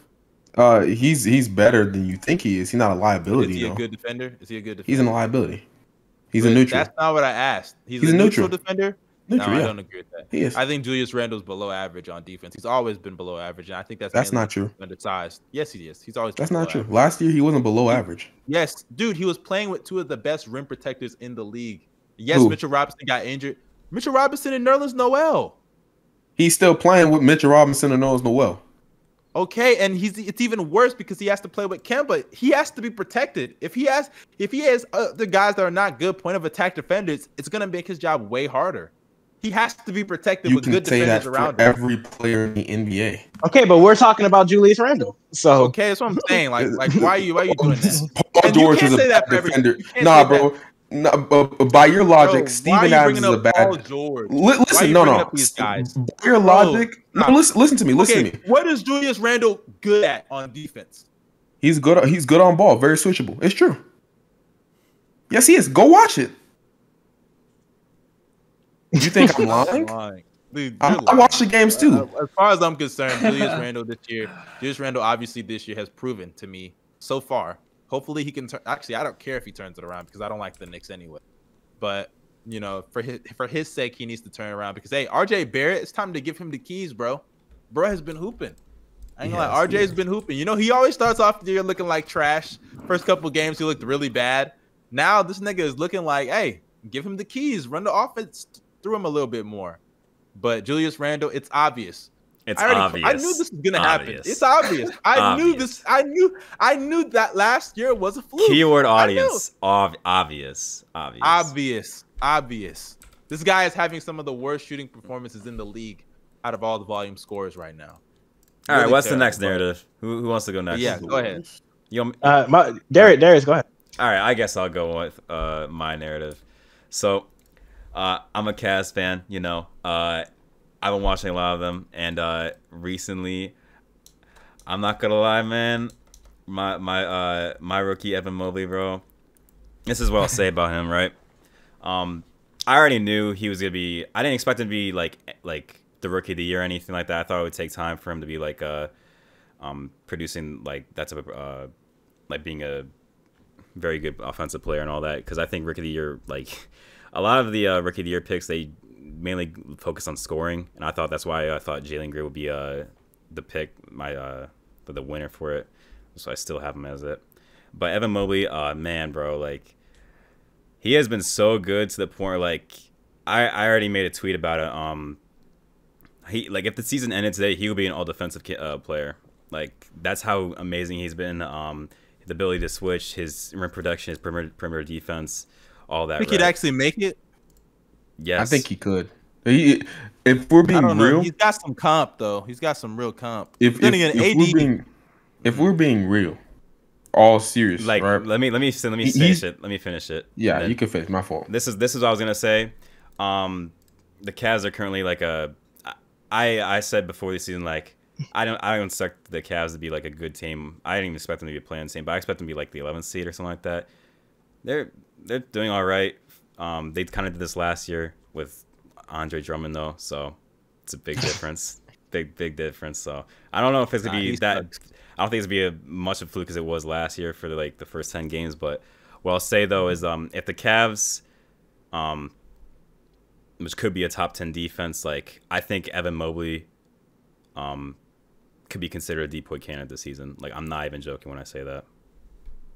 A depoy candidate? Yes. Rookie depoy. That's your narrative. Yes. Hey, do y'all think he's been better than because I keep saying this. I haven't seen a rookie big this good defensively, this impactful defensively since like Anthony Davis season. He's been better than AD's rookie year defensively.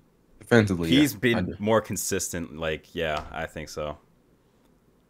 Nah, he's been crazy. We don't know if he's gonna come back to earth, but he's been crazy good so far. Like, yeah, I think he leads the league in contested shots, and it's not even close. I don't think it's close. Yeah, people keep attacking him. I don't know why they keep. Yeah, I don't know why. Dame last night. Yeah, Dame did that stupid shit and he got blocked instantly. Like when drive. Yeah, no, he did a great job on Dame on that possession. I gotta say, he got switch ability, top tier, great rim protector. He's got the length, the quickness to keep up with smaller players, bigger players. I don't even think, because JSmooth was telling me he needs to put on like hella weight. I don't think he needs to put on hella weight. I think he could be like kind of somewhat lanky, because I want to see him grow his offensive bag too, man. I want to see some KD type of shit, bro. I ain't gonna lie. I want to see some Garnett Durant, bro. Garnett Durant, bro. He's got a little handle, like, because Garnett was not like the biggest guy. He was somewhat slim a little bit. So I want to see him increase his handle bag. He obviously should put on some weight, though. He shouldn't be this size forever. He's got to get stronger. Yes, he's got to. Every time he posts up, he's getting bullied. Yeah, it's getting most people. I agree. It's fine. That's kind of just been a thing. But once he gets his core strength, lower body strength going, being a just more effective threat around the basket, then the scoring numbers are gonna go way up. Gobels was saying something though. What were you saying before? What was I gonna say about him? I said all defensive. You said what? I was trying to like help you like remind yourself like we were talking about all defensive teams before. Oh yeah, no, I said he's probably not gonna make it because he's in Cleveland. Like, let's be real. Hey, bro, this is something I've been pushing forever. The small market.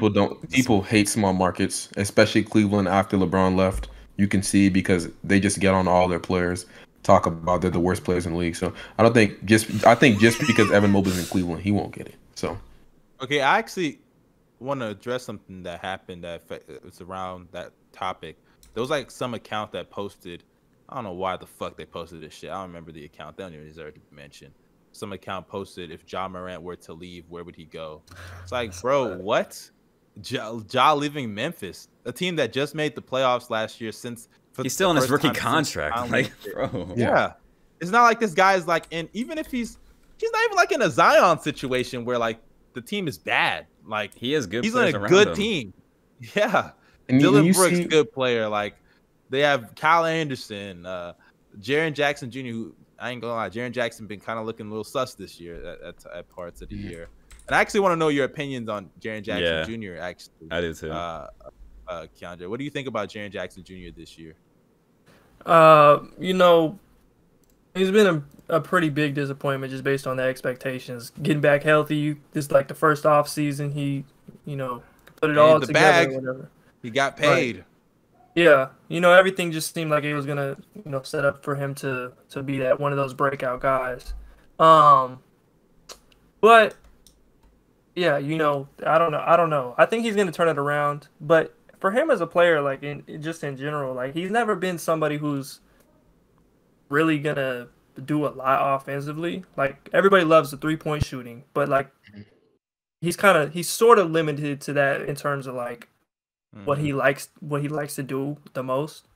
But I don't know. I like him as a player a lot. I think he's fine, and he lacks pretty physicality young. though. Yeah, I think he lacks a lot of physicality. He's still 22 years old or whatever. I haven't looked at what his stat line is so far this year, but yeah, it's really early. And he's been really good in the past, so I think he'll shoot himself into rhythm a little bit more as the season progresses as well. For me, I don't care about his offense. The thing that's been disappointing him the most for me is his defense. Really, I expected him to be one of the better. I expected him to have a Mobley type impact.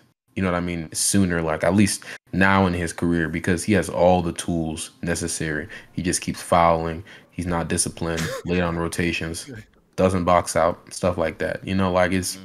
He has to do better. That's my thing. He's not really strong enough. He's not really strong enough to really box out like the best bigs, if we're being honest. Not strong enough. 4 rebounds though. Come on. Oh, hey, I know. Come on now. That's bad. That's unacceptable. And if we're being honest, he should be playing the 5. If we're really being honest. No. He can't even get rebounds, dog. Y'all missed my point. I'm not saying that he should be playing the 5 necessarily, like right now, like with his situation and his skill set, what he's good at.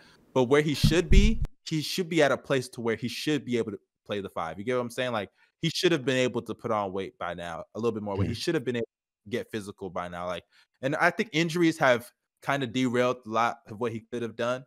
But hey, the best ability is availability, and like JSmooth said a couple of days ago, or like a week or two ago, this nigga might be the Black Porzingis at this point. Yeah, bro. He's been very disappointing. I won't lie. Like he's soft. He had a very high ceiling as well, and like him just not being as good as defensively as people make him out to be, and like remember the AD comparisons. It was like an over exaggeration somewhat, but like one of my friends, he came out to me, he's like, his like absolute high ceiling was Garnett Durant. That's how the meme started actually. So yeah, Garnett Durant thing. Yeah, that's like how I started it, and like that's just, yeah, but the Cavs had the real Garnett. Yeah, that's Durant, what I'm saying. That's what I'm saying. Yeah, but like, about the small market thing, real quick. Here he goes. No. I'm gonna go on a little rant real quick. He's gonna push this. Here he goes. Y'all, the small market is this your narrative? Yeah. Let's just talk. Let's just say this is my narrative real quick, right? So I can get it out the way.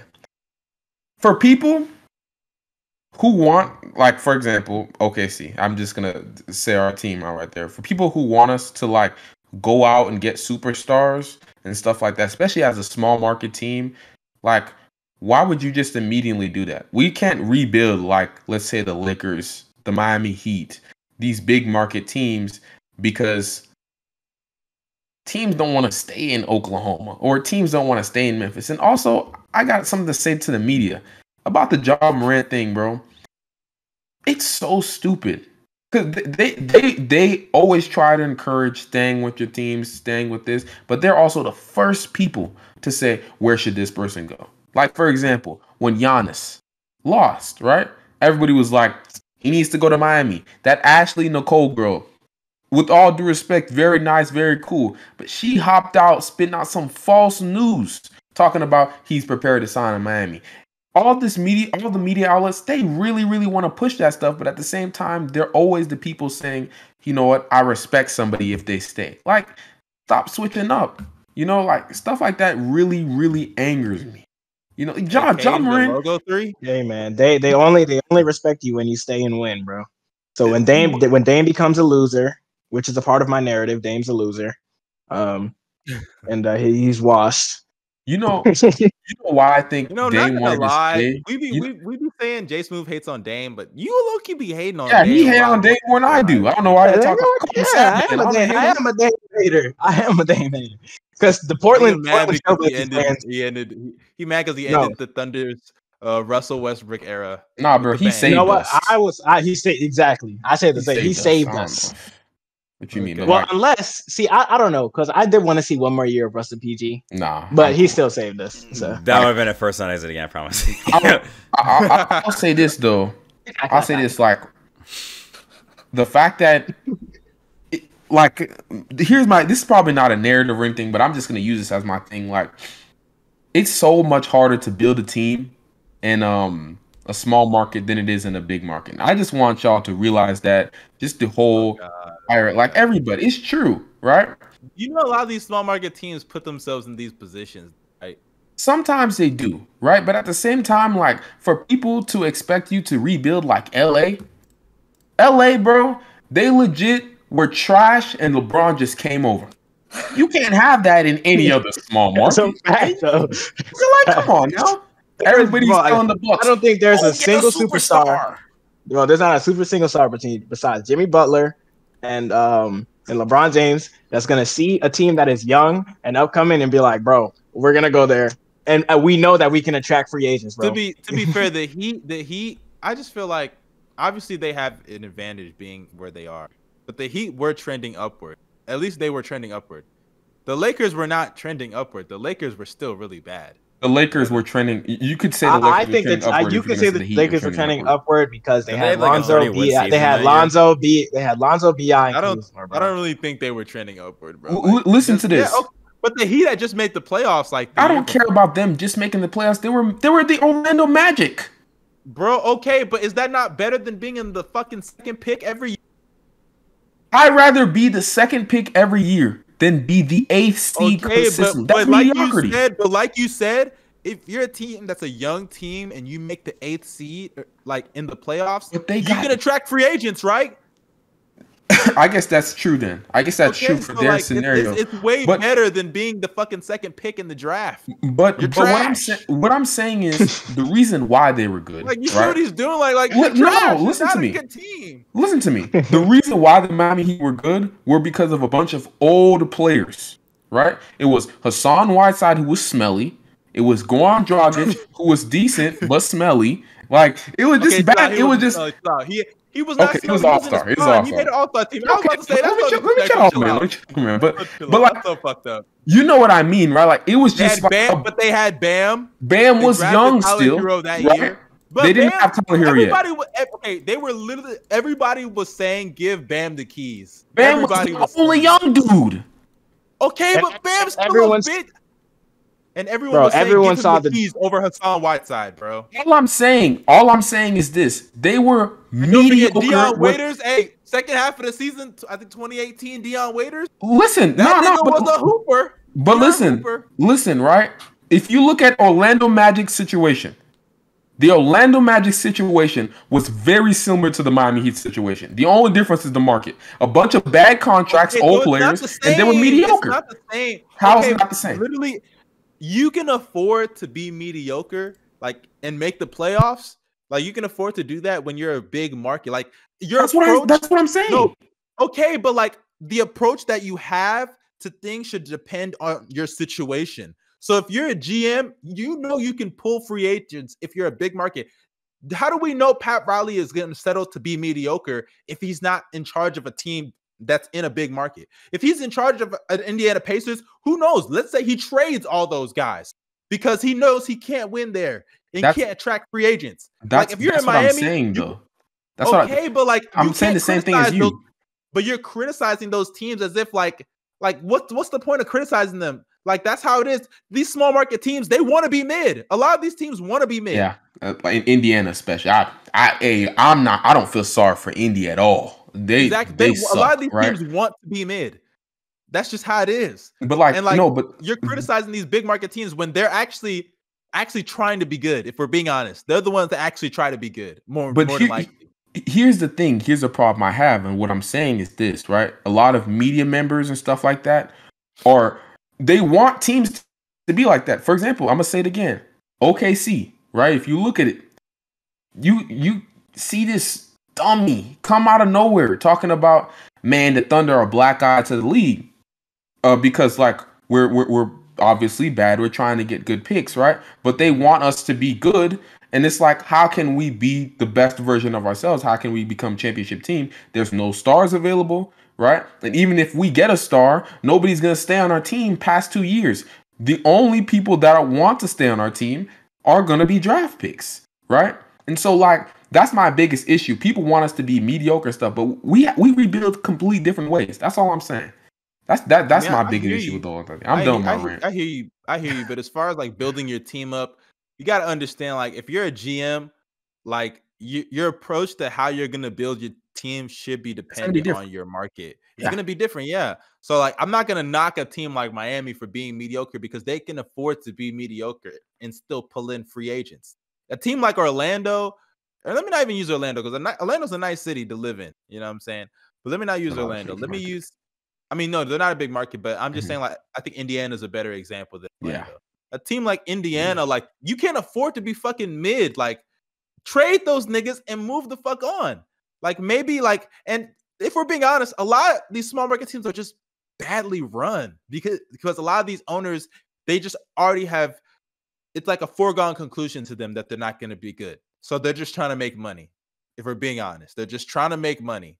And like, for example, look at Dan Gilbert. He should have been fired years ago, if we're really being honest. But because he's still making money, you know, he's probably still thriving off of the money they had in the LeBron era.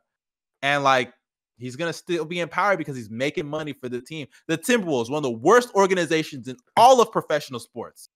All of professional sports. They've been on an uptick lately, but you want to know why they've been on an uptick? Because they've been having so many first overall picks. Andrew Wiggins that turned into D'Lo trade. Cat, first overall pick. Anthony Edwards, first overall pick. And guess what? They're probably still not going to make the playoffs this year. See, as much as I want them to, they're probably still not going to make it. They will because the Blazers will not make the playoffs. I'm not mad about how the Wolves are rebuilding. Or I'm not really mad about how they're doing things. They're just not developing their players. They're not doing it the right way. Like you can obviously see. Draymond said this earlier in the interview. I forgot what I forgot what interview it was, but he was like basically, if a lot of players keep coming out of the franchise as trash, right? Like they keep being bad. At some point, it's not the players' fault; it's the franchise fault. And I agree. They got one of the worst development systems in the league, in my opinion. You know, you only say that because of Jarrett Culver, bro. Not just him. That's a fact. That's a fact. Not just him. No.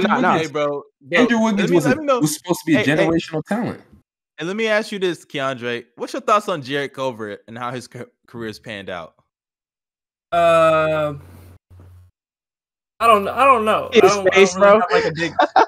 don't have like a huge opinion on Jarrett Culver. Like this was like a definite possibility. You just look at what he was doing in college. Like space creation wasn't completely there. 3-point shot not completely there. I thought it was a bit of a reach for the Timberwolves to take him where they took him. But he had that little fluke run at Texas Tech, and everybody started getting hyped, bro. I mean, the tournament does that a lot of the time. But I feel like that's kind of a both sides thing. There's something going like with organizational structure in Minnesota specifically. I think they're on a pretty good. Because he's saying that, and Jarrett Culver said not playing. The Grizzlies have a great developmental staff, but here we are. Jarrett Culver is not going to sniff the court, bro. He's just not very good. You can't put that completely on Minnesota. The Wiggins thing, you can have a conversation about that.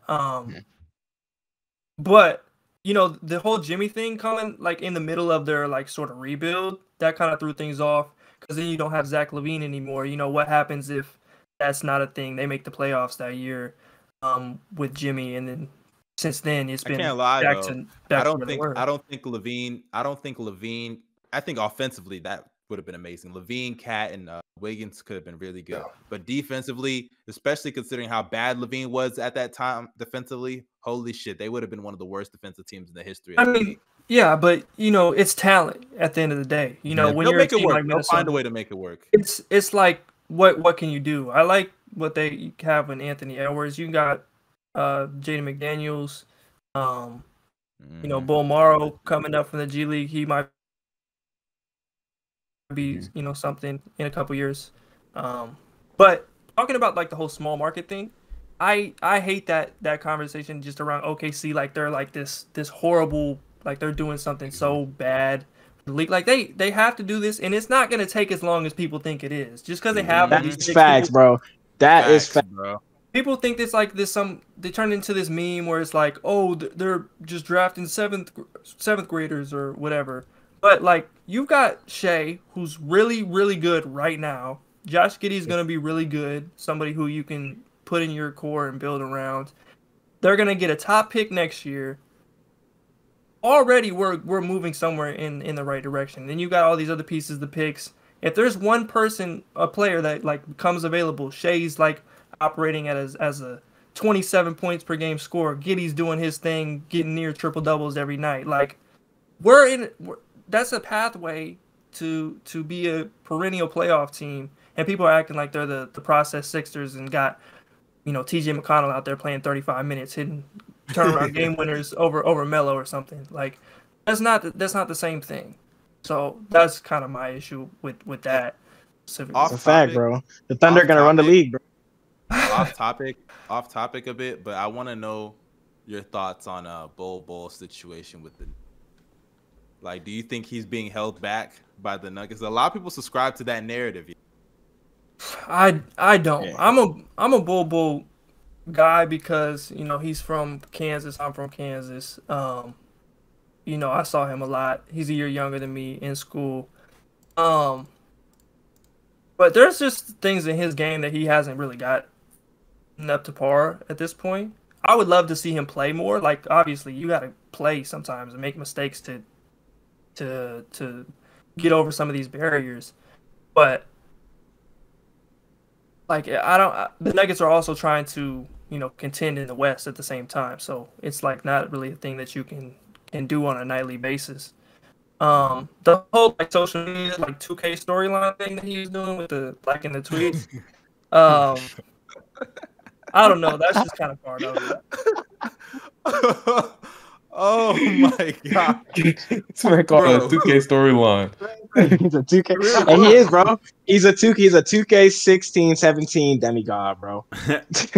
Nah, but like it's just his work ethic. If we're being real, that's that. I mean, yeah, he has to play, so but his work ethic is not good at all. Like he has a lot of body language issues. He's not fully engaged defensively. When I saw him in summer league, like all these problems were just like very apparent. Like he's really talented. That's the issue. It's like my boy was hoop bubble though immediately. Yeah, but like there's just certain things that he's got to get together completely. Like I'm not even really gonna lie. I know this guy is a great mid-range shooter, but like there's no reason why Chris Paul should consistently attacking. Hey, CP3 attacking. That's such a terrible No, bro. I'm not saying that, but like this nigga couldn't even sniff the ball off. Yeah, that's yo, bro. CP3 does that to every big man. You couldn't block one of those shots. Yes, CP3 does that to every big. Bro, not every big got the length. I know. I've seen Giannis. I've seen Giannis get great contests and blocks on CP3. So that's help side. We're talking about on ball. He gets. No, I'm talking about on ball. Yes, no, I'm talking. Did you watch the finals? He got on ball, but still, like you know what I mean, right? That's not great. I'm not gonna kill Bobo. No, I'm not gonna kill Bobo. We're just comparing his dimensions, saying, like, bro. He couldn't even sniff the ball. That's my point. He couldn't even sniff it. What you mean? That's CP3, bro. Like you can't. Come on now. Oh, you mean stat pad? You mean stat pad or CP3? But we're not ready for that narrative yet. I need to gather. I need to gather some more evidence. Speaking of narrative, bro, Bino, come on, Bino. Give us yours, bro. My narrative is the Dame narrative, bro. The Blazers are not making the playoffs. I'm pushing that shit to the moon. I'm pushing it to the moon. Really buy all the stock, bro. Buy all the Bino stock. Trust, bro. I have a third eye. I have sources, bro. The Blazers are not making the playoffs, bro. Damian Lillard about to go to the back of the top 10 point guard line, bro. Trust. Actually, I don't know about that. But that Wilson ball got people feeling different. That's all I see, man. Hey, that ball is ass. That ball is actually. I want to know what y'all. I want to know what y'all think. Especially, I guess you can answer first, Keandre. But Paul George recently said that like the Wilson ball is different from the Spalding ball and all that. And a lot of people were saying like he's making excuses, but he literally said that after a game. He's literally shooting better than everyone else. But hey, I guess exactly. So obviously like he's not making excuses. This is a legitimate complaint that he had. So what do y'all? Bro, think the ball is trash, bro. It's facts. Y'all think the ball affects how they play? Probably is. I mean, it's always something to adjust to when you got a different ball out there, especially for them when they've been using the same ball for so long.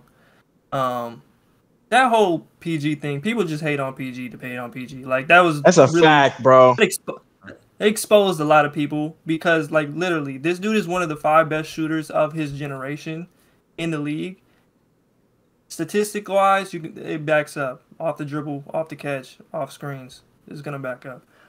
He is. And people are acting like he's just making excuses, like he was just playing so bad and it's his fault because he hit the side of the backboard one time on a corner 3. Like, I don't know. Don't get me started on more PG hate because that.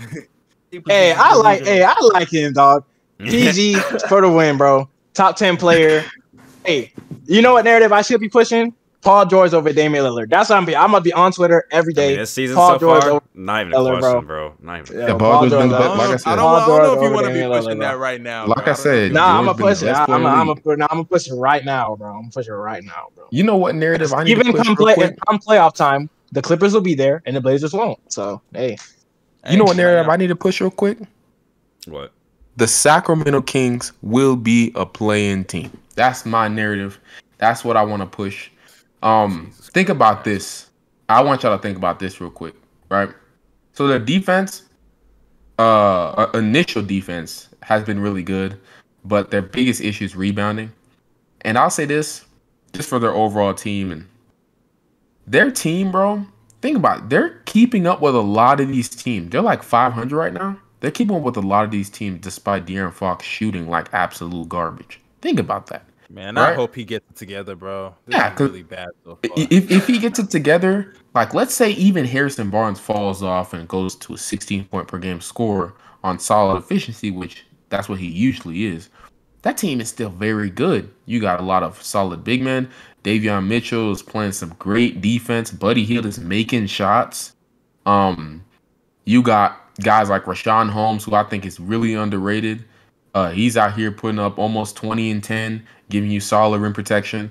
I mean, it's very good. If he could stay out of foul trouble, that'd be nice. But like, just very, very good stuff from him. Just that overall team, bro. So like, yeah, that's I think they're gonna be a playing team for sure, bro. That's what I had in my standings. I'm still pushing that. 20 and 10. I mean, he's not averaging that right now, but he could give you that. You know what I mean? Like a couple nice stuff like that. Yeah. I was gonna say that didn't sound accurate. Yeah, I was like, if he's averaging 20 and 10, I'm like, I should have heard a name right way more. He can't give you 20 and 10 every night. That's not a guarantee. I'm so serious. If he stayed out of foul trouble, he could do that.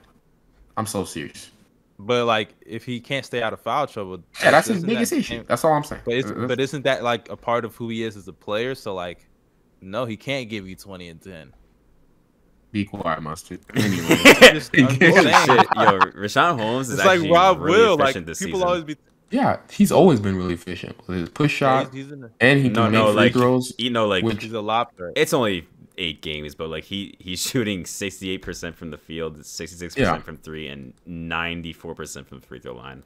This is what I say. Taking a game. 0.4. Okay, he's not taking threes. He's made like what 1, 2, but like. I'll say this, bro. I always say this.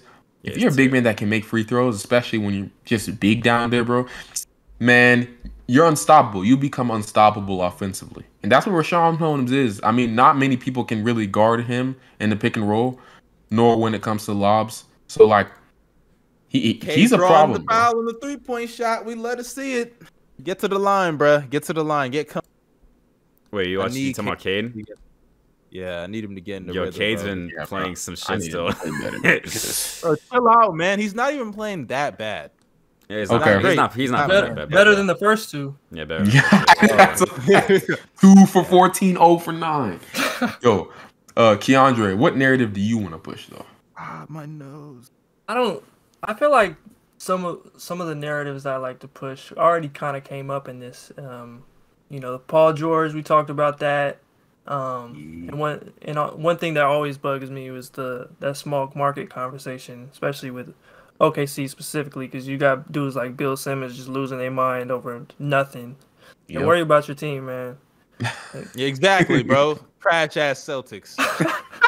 Nigga, your team is purposely as bad as at least they're purposely trying to be that bad. Your team is trying, and you're as trash as the Thunder right now. Keandre, I made what 2 bets? I made 2 bets. I got a bet that the Clippers gonna be a top 4 seed. I think it's $50. Jonah. Yeah, and then what's it called? Another Celtics bet for $20. But Celtics bet, bro. I said they're gonna be a top 2 seed, man. They're disappointing me right now. You might as well pay $20 right now. I'm not gonna pay it up right now. No, I got faith. I got faith in Brown and Tatum, bro. They're gonna get it together. What are the narratives you got, Keandre? I've been trying to think of one. I don't know. Nothing like really controversial or anything is coming up. Okay, what about this? Who's your pick for MVP this year? Before the season, it was Giannis. I still feel like that has a pretty good chance to happen. Same. Because right now it's wide open. If the Bucks get a 1 or 2 seed and he's putting up his 30, 10, and 5 or whatever he's doing in 30 minutes, he's gonna be right up there. The only reason people would go away from that is if there's somebody else doing something crazy, or people are just. I think KD could get in that combo too. It's great. It's great for Giannis. He's somewhat making free throws this year. He's actually making them. Giannis changed his form. He still got form. Elbow in, bro. Elbow in. Yeah, elbow in. It's that simple. But he making threes too. But some of his issues, he still got issues with his free throw form. I think not getting the right transfer with his legs. Though. But he making some, yeah. He making Honestly, I've always said if Giannis can shoot 70% or better, he could average 30 easily. And honestly, he doesn't even have to do that. But if he does that, that like changes so much of his game. Because over the last couple of years, that's been a big issue. Like even against the Heat, if he shoots 70% in that series, they win that series. Like if you actually go back, like he was missing so many. Like I think that's one of the easiest reasons or the biggest reasons why Bam could really guard him. Because Bam, you know, he has the quickness, the strength to obviously match Giannis. Not completely match him, but you know, go toe to toe with him compared to a lot of other guys. But when you look at the fact that Bam could easily just foul him, he could risk a foul here too because he knows Giannis ain't gonna make that shit. You know what I'm saying? True. And like when they send that wall at Giannis, they'll be like, oh, okay, I'll foul him this time. Jay Crowder, you can foul him next time. Jimmy, you can foul him next time. Even if we get a bonus, who cares? Because the niggas not make them. Let's just be real, bro. It's just Eric Bledsoe. I'm starting to think. Oh, okay. I know. 6'1" center, bro. So but let's not act like free throws didn't almost cost him against the Nets. It almost cost him. And free throws is why he won Game 6 in the final. Yep. Or not why he won, but it was the biggest reason why. Because he was able to go there. What was he like? 17 of 19 from the free throw line. Props to that man for real. Because it was after the game that Chris Paul was like, "Oh, he can't make free throws." And Giannis like, "All right, I'll just go out there and make 17 of my 19 free throws, and there's nothing you can do to stop me about it." But yeah, I guess we can go Giannis for MVP. I think Giannis and Curry are gonna have a nice little MVP duel this year. And Paul George. Yeah. Hey, PG could be that third guy. PG, I think it's gonna be PG and. Just like last time, he could be the third guy, the third wheel of the MVP. And they would call him for MVPG for that seat. Like, and then watch. There's gonna be that point in the season. It happens every year when somebody's dominating the MVP race. One or two guys, the third candidate, he gets a little love at a point in the season because he goes crazy. Last time it was PG when he went off against the Jazz in that regular season game, hit that floater game winner. Everybody was like, "Oh, PG really should be an MVP right now." I'm like, dude, stop it. Giannis and Harden are easily. That wasn't the game. That wasn't the game. It was. The game that put him on notice was his game versus Giannis. I don't even remember that game. Yeah. When he dunked on Giannis in the fourth quarter. Yeah, he put up like 30 on him. I think the game against the Jazz was really when he got MVP. I think that's when the media. I think the media was pushing it after. Yeah, that's what I'm saying. Like the media started pushing it, and fans started going crazy. They were like, "Oh, PG should be in the MVP." And then like the Nuggets game, his shoulder fell off. So sadly, both of his shoulders fell off, dog. Yep. Dog, that's sad. Well, that wraps up this episode, right? That concludes the topics. I will want to ask one question before we hop off. So, Keandre, I saw that you already made a 2022. You're already making your 2022 draft prospects videos and all that. Who would you say you're the highest on in this upcoming draft class? So far, anyway. Yeah. So like the top prospects in this next class. Yeah. Who would you say is the top prospect and like who's the best? Do you think? Okay. Yeah. So you got Chet Holmgren out of Gonzaga. 7 foot plus, really smooth, fluid mover. He can do a lot of different things. Really skinny. That's probably the first thing you'll notice when you see him. But he is super talented, and that Gonzaga team is going to be really good. They've got a lot of good pieces around him. He's a good passer as well. So he's somebody to certainly watch for the top of the draft. You got Paolo Banchero out at Duke. He's your Thunder, bro. Let's go. Yeah, he's my number one player at the moment. Just a forward who can do a lot of different things. He's got a lot of perimeter upside, though. Right now, he kind of, does most of his damage driving to the basket, playing as a role man. Gonna have a lot of high-low chemistry with Mark Williams this year, and Duke should be pretty good this year. Hopefully, last year was kind of a dip, especially in Coach K's last year. They got to get it together. You want to say something? Mustard, what's good with you, bro? Killian Hayes scored, bro. Oh, I'm watching the game, and when he scored, I was going to say the same thing, bro. I promise. He scored. Nigga had a nice little left-handed float. I was like, oh, yeah, okay. I know he had 5 points in the first quarter. He's actually playing well. He's actually 50% from the field right now. Whoa. Career high, bro. Career high, bro. This is a fake video. But Keandre, I didn't mean one last. You though, Keandre. Did you have any? My bad, JSmooth. I was gonna say if he had anything else to say about the prospects. Yeah, I mean, you got other guys like Jaden Hardy. He's a really good shot creator in the playing with the G League Ignite. You've got Patrick Baldwin Jr. out in University of Wisconsin-Milwaukee, so that's a mid-major. I doubt people are gonna watch that, but he's really talented, really good shooter at like 6'9". And then one of my favorites, he's not exactly at the top of the draft, but Ty Washington at Kentucky. I think he has a really good chance to be the best point guard in this draft, which is considerably weaker than last year.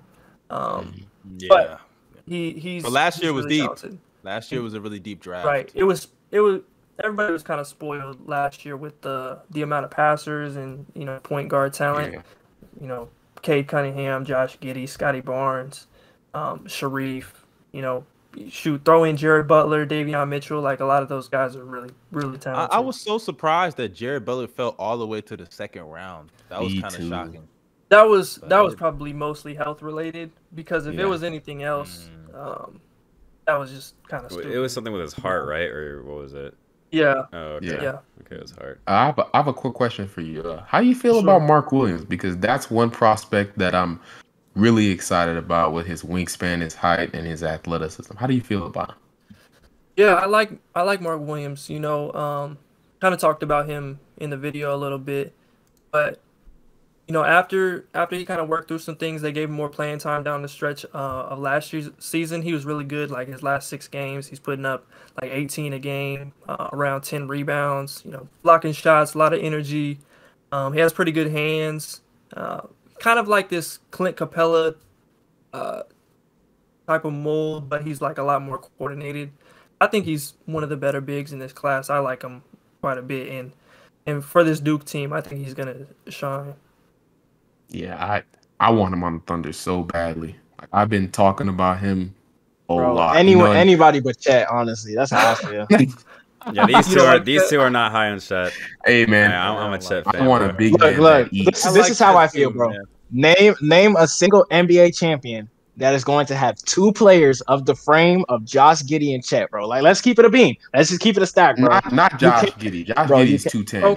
He's fine, right? Yeah, he has solid weight though, but you can't have skinny, bro. You can't have skinny bigs don't win championships, bro. That's what I'm saying. Like, he's hungry, like I feel like give him a sandwich, man. Yeah, he's Chet hungry. That's his name, bro. Yeah, but he's kind of he's a 4. He's really a 4. As long as you got like more of a traditional 5 next to him, I think things can work. Just because of how versatile he is, he can affect the game in like multiple spots on the floor. I wasn't a big Chet fan earlier on in his high school career, but over the last year or so, he kind of sold me. He might, I don't know. I feel like people kind of give like that Porzingis comparison just because they're tall, lanky white dudes, but he's a lot more complete as a player, I think. I agree. And Porzingis, so I feel that. Everybody gets the same comps. It's either Dirk. If you're white and tall, it's either Dirk or you're Porzingis. Like, it's nothing different. I don't get it, man. There's no other comparisons, bro. There's other ones. No, the rest of them are busts. Well, it's like Luka gets compared to Larry Bird. Like, nobody. That is a terrible comp, also. I know. Nobody's giving you a Mike Muscala comparison. Yeah, Mike Muscala. Hey, that's better than Porzingis, bro. But y'all not ready for that conversation. Oh my god! Hey, remember Larry Markkinen? Remember Larry Markkinen and Dirk? That was the worst comp I've ever fucking heard. I mean, hey, I bet you was feeling it though when Larry was hooping in that first season. No. Okay, when he was hooping, I was like, okay, this nigga nice. But coming into the league, I did not like Larry Markkinen. Like, nobody liked him. I was like, this dude is gonna be so. The day that whole thing went down, I went on YouTube. The video's still up. Afterwards, I was like, bro, this is so fucking terrible. They traded Jimmy Butler for nobody. Chris Dunn is trash. Larry Martin is cool. Zach LaVine just tore his ACL. We traded Jimmy for nothing. He still has a chance to be Dirk. Just saying. And then on top of that, we gave up a pick. We gave up a pick. Darius, stop. I mean, I can't say that right now. So, and also, like, I can't lie. Chris Dunn, I was a huge fan. I can't lie. I was a huge fan. Chris Dunn, bro. Chris Dunn is a. He's a bust. Yeah. You know what's crazy? Hey, I have a question for you, Keandre, before we wrap this up. Who do you think is the biggest bust since the Anthony Bennett shit? Let's remove Anthony Bennett. Since so 2015? Bennett, who do you think, or the three? Let's go with three biggest busts in the NBA history since Anthony Bennett. You can look up some drafts too, because I know it's been a lot of busts. It's been a lot of busts. I'm trying to look up. What's the criteria though? Would they have to be like a top 5 pick or something? Completely. I mean, I guess a top 5, top 10. Completely bombs expectations. Dragon Bender. Completely bombs expectations. Ooh, oh, that's a good one. Dragon Bender is a good one. I would probably say, well, I want him to go first before I would say mine. Everybody we can just all like offer one. I guess you could throw. I'll just go ahead and pick. Well, we already talked about Frank earlier. Marquise Chris has to be up there. Yeah, I think he was an 80 pick. But yeah, I'll just go with Marquise Chris. I don't know. That was just kind of the one I saw when I pulled up. Dragon Bender also. So basically, the Suns can't draft. I would say. Terrence Ferguson. Nah, I'm not gonna say. I was gonna say Terrence Ferguson. I'm gonna. He's a late mid-20s pick. Yeah, he's not a bust. I would say the biggest bust. I think Dennis Smith Jr. is up there. I think what's his name? Josh Jackson, low key up there. And to be fair, there is no to be fair. He just sucks. For me, and it's crazy because he was supposed to be the 3rd pick. The Celtics actually wanted him till he dodged their meeting with Brad Stevens and Danny Ainge. But go ahead, JSmooth. For me, I got 2, bro. Number 1, Bustis Winslow. I mean, dude, very disappointing. Man, I know he's had injuries, but the fact that his shot is still nowhere near good. I mean, I had him as one of my most. He could shoot in college. He could. He could. Oh my god! Move that line a little bit back, and that nigga can't shoot shit. Yeah, bro. He's at least had like productive moments as a player. Yeah, that's true. That point forward season. Yeah. Another one for me is Marvin Bagley. Now, that's probably honestly. Until he goes to the Thunder and revives his career. Nah, honestly, Marvin Bagley is probably one of the worst ones. It's not completely on him, right? Because injuries and seriously, injuries. He's basically Sam Bowie, right? Injuries are killing his career. He's not getting many minutes, right? But at the same time, for him to be as bad as he is defensively is wild to me. That's the thing that's killing it for me. And then offensively, he doesn't really have any refined moves. Like Stephen A said, bro, he doesn't have a post move that he remembers.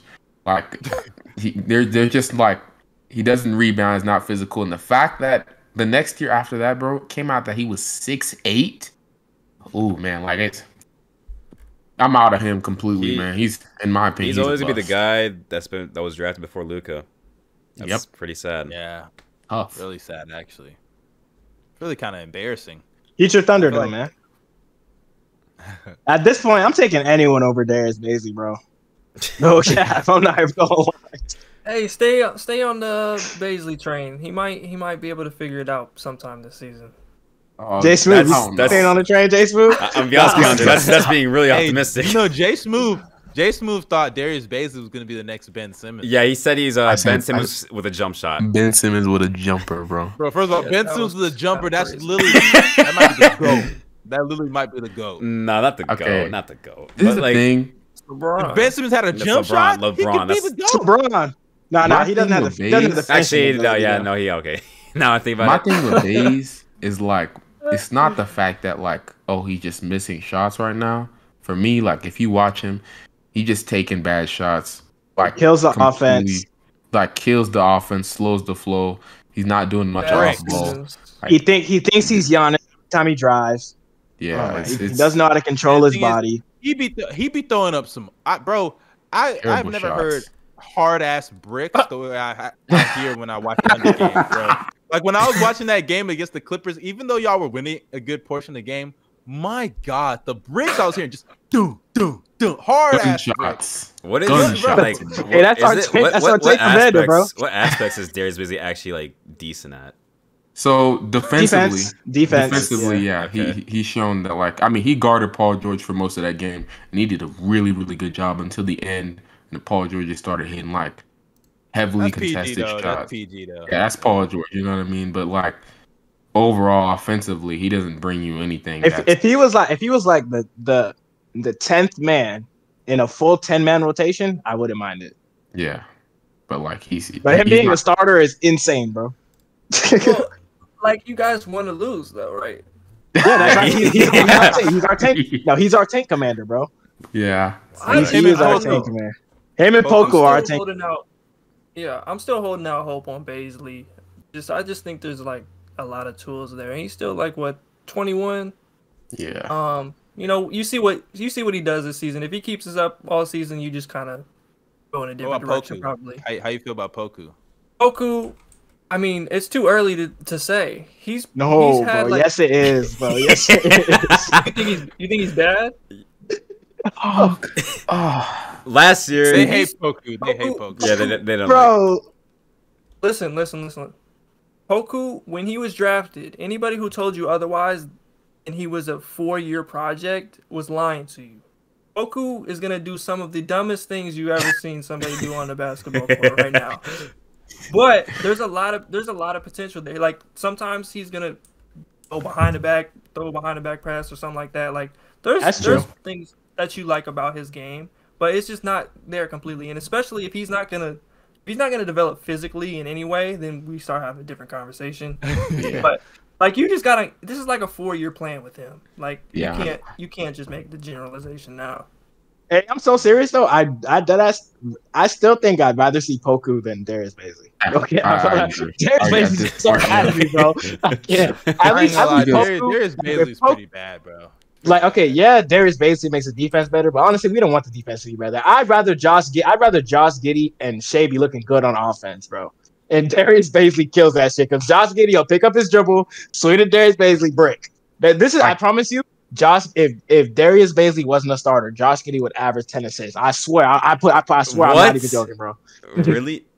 10 assists. I believe on that terrible Thunder team. There's literally compilations you can find online of him diamond niggas up for bricks. I know Darius Bazley is atrocious, bro. I already know. No, it's that 10 bad, is bro. tough. 10 is tough, but he's getting 8 minimum. Yeah, he's getting 8. That's true. Like, this is the thing. Poku, what's it called? Giddey finds Bazley for so many shots. Like, it's wild. Like, how many shots, even in rhythm, open threes, which I don't mind Baze taking, right? Layups, dunks, like everybody. He just finds them, and they're just missing shots, And I think Poku as a spot up shooter, and this is weird because I'm not a Poku fan. I wasn't a fan of him even in the draft. I wanted Sadiq Bey and Jaden McDaniels, right? But If you look at it, Poku has higher potential as a spot-up shooter, way better passer. I mean, we see some of the passes that he can make really, really well. Just, in my opinion, they probably have the same ceiling for me. But, like, he just shown me a lot more at the age of 19. So, like, that's why I'm like, I'd rather go with Poku. And, but this is going to be like Side note, the Celtics are shockingly blowing the shit out of the Heat, right?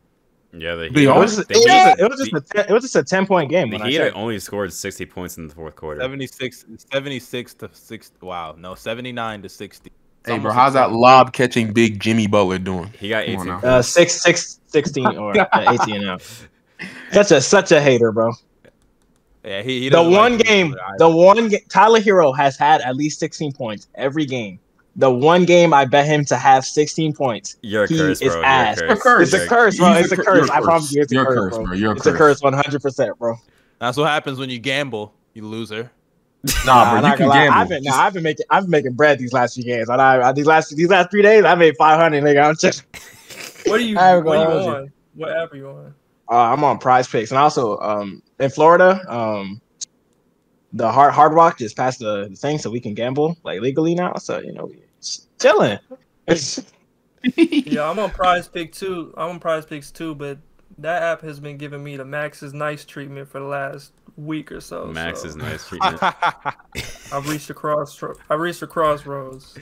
Like. Yeah, but I think that concludes this episode. I forgot about Max is Nice, bro. When he said I reached the crossroad, it didn't settle in with me until. Dog, yo. Nah, Max is Nice. Yo, I forgot about that, man. Y'all know what happened to him? I know. Yeah, he got robbed. Did you see that he got robbed? Yeah. He got robbed? What the hell? Yeah.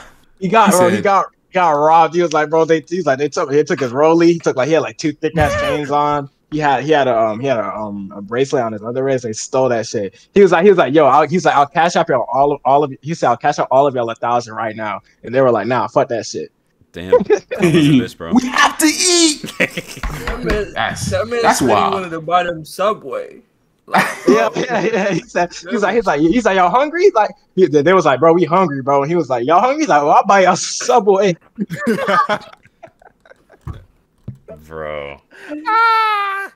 They got robbed and offered to give them Subway. Let me just say before we end this pod, bro. I want to say, I don't know why Max is Nice ever got a following, bro. He was like the most unfunniest person. Okay, bro. chill out. No, He hopped on the B.A. train. Yeah, bro. he did, bro. He hopped on it. He took it. B.A. was way better at it. Word for word, bar for bar, he took that nigga flow. He's still pushing it. Hey, bro, He's people pushing that shit. There was never a point in my popular. life where I actually laughed at a Max is Nice video. I'm just saying. Nah, when he does that LeBron walk shit, that is kind of LeBron. It is not funny. It's not. No, but it's accurate though. It's cool. It's cool to see because it's accurate as hell. But I don't think it's funny. Like, that's what I was saying. It's not funny though. He is unfunny, but like you gotta understand, some people actually like this stuff. So I be seeing laughing emojis in the men. I'm like, bro, y'all really think I'm like, you're crying? It has to be a bot, NBA bro. players act like it's funny as shit. Like I know D Wade did one time, and it's like, D Wade is. Oh my god, yo, D Wade was pushing them so hard, bro. And I was like, oh man, D Wade is corny. Plant. You said what? Industry plant. Oh. Hey, I'm not even gonna lie. D Wade and his wife be wild. End the pod. Yeah. Let's not end it. Thank you, Keandre. Thank you for hopping on. That nigga was finna go a whole south direction, bro. Thank you so much for hopping on, though. Yeah, thanks. You got any final words? He called this man an industry plant, man. Hey, y'all make sure y'all tap into Hoop Intellect's YouTube channel, man. Showing some love. The facts. Yeah. Any final words? Nah, man. Just thank y'all for having me on. It was fun. But yeah. All right. Appreciate it, bro. Thank you. This man Bino said to hop in, bro. People, I'm pretty sure everybody that listens to this podcast already know about his stuff. Bro, there's gonna be like 5 guys that have no idea who he is, bro. Yo, I'm telling you, Keandre, bro, is probably like, this is probably just my opinion, bro. Best draft dude out there, bro. Y'all have to. I don't think it's. I'm not gonna lie. I think he's the only draft dude I know. He's the only one. I saw he's the only one I know. Mojo does draft videos. There's other guys that do draft. I don't know anybody who does it like. But Mojo does NBA stuff too. No, Keandre does. You be breaking them down, bro. Videos, bro. Yeah, you be breaking them down as good as anybody, bro. Yeah. Keep it up, bro. But that concludes this episode 48, not 47, Darius. It's 49, actually. Wow. Yeah, look at you, bro. Look at you, selling such a chimp. Look at you, such a chimp. Missed a wide open layup, bro. Missed a wide open layup right there, bro. Insane. Episode 49. Next episode 50. So we're probably gonna do something a little special for that one. So y'all stay tuned for that. But make sure y'all drop a like, subscribe, leave us a nice review, Apple Podcasts, Spotify, Google Podcasts for the Android users like Darius. And y'all make sure y'all stay safe and have a blessed day, man. We out. We out, man. Ready? Weezy out here.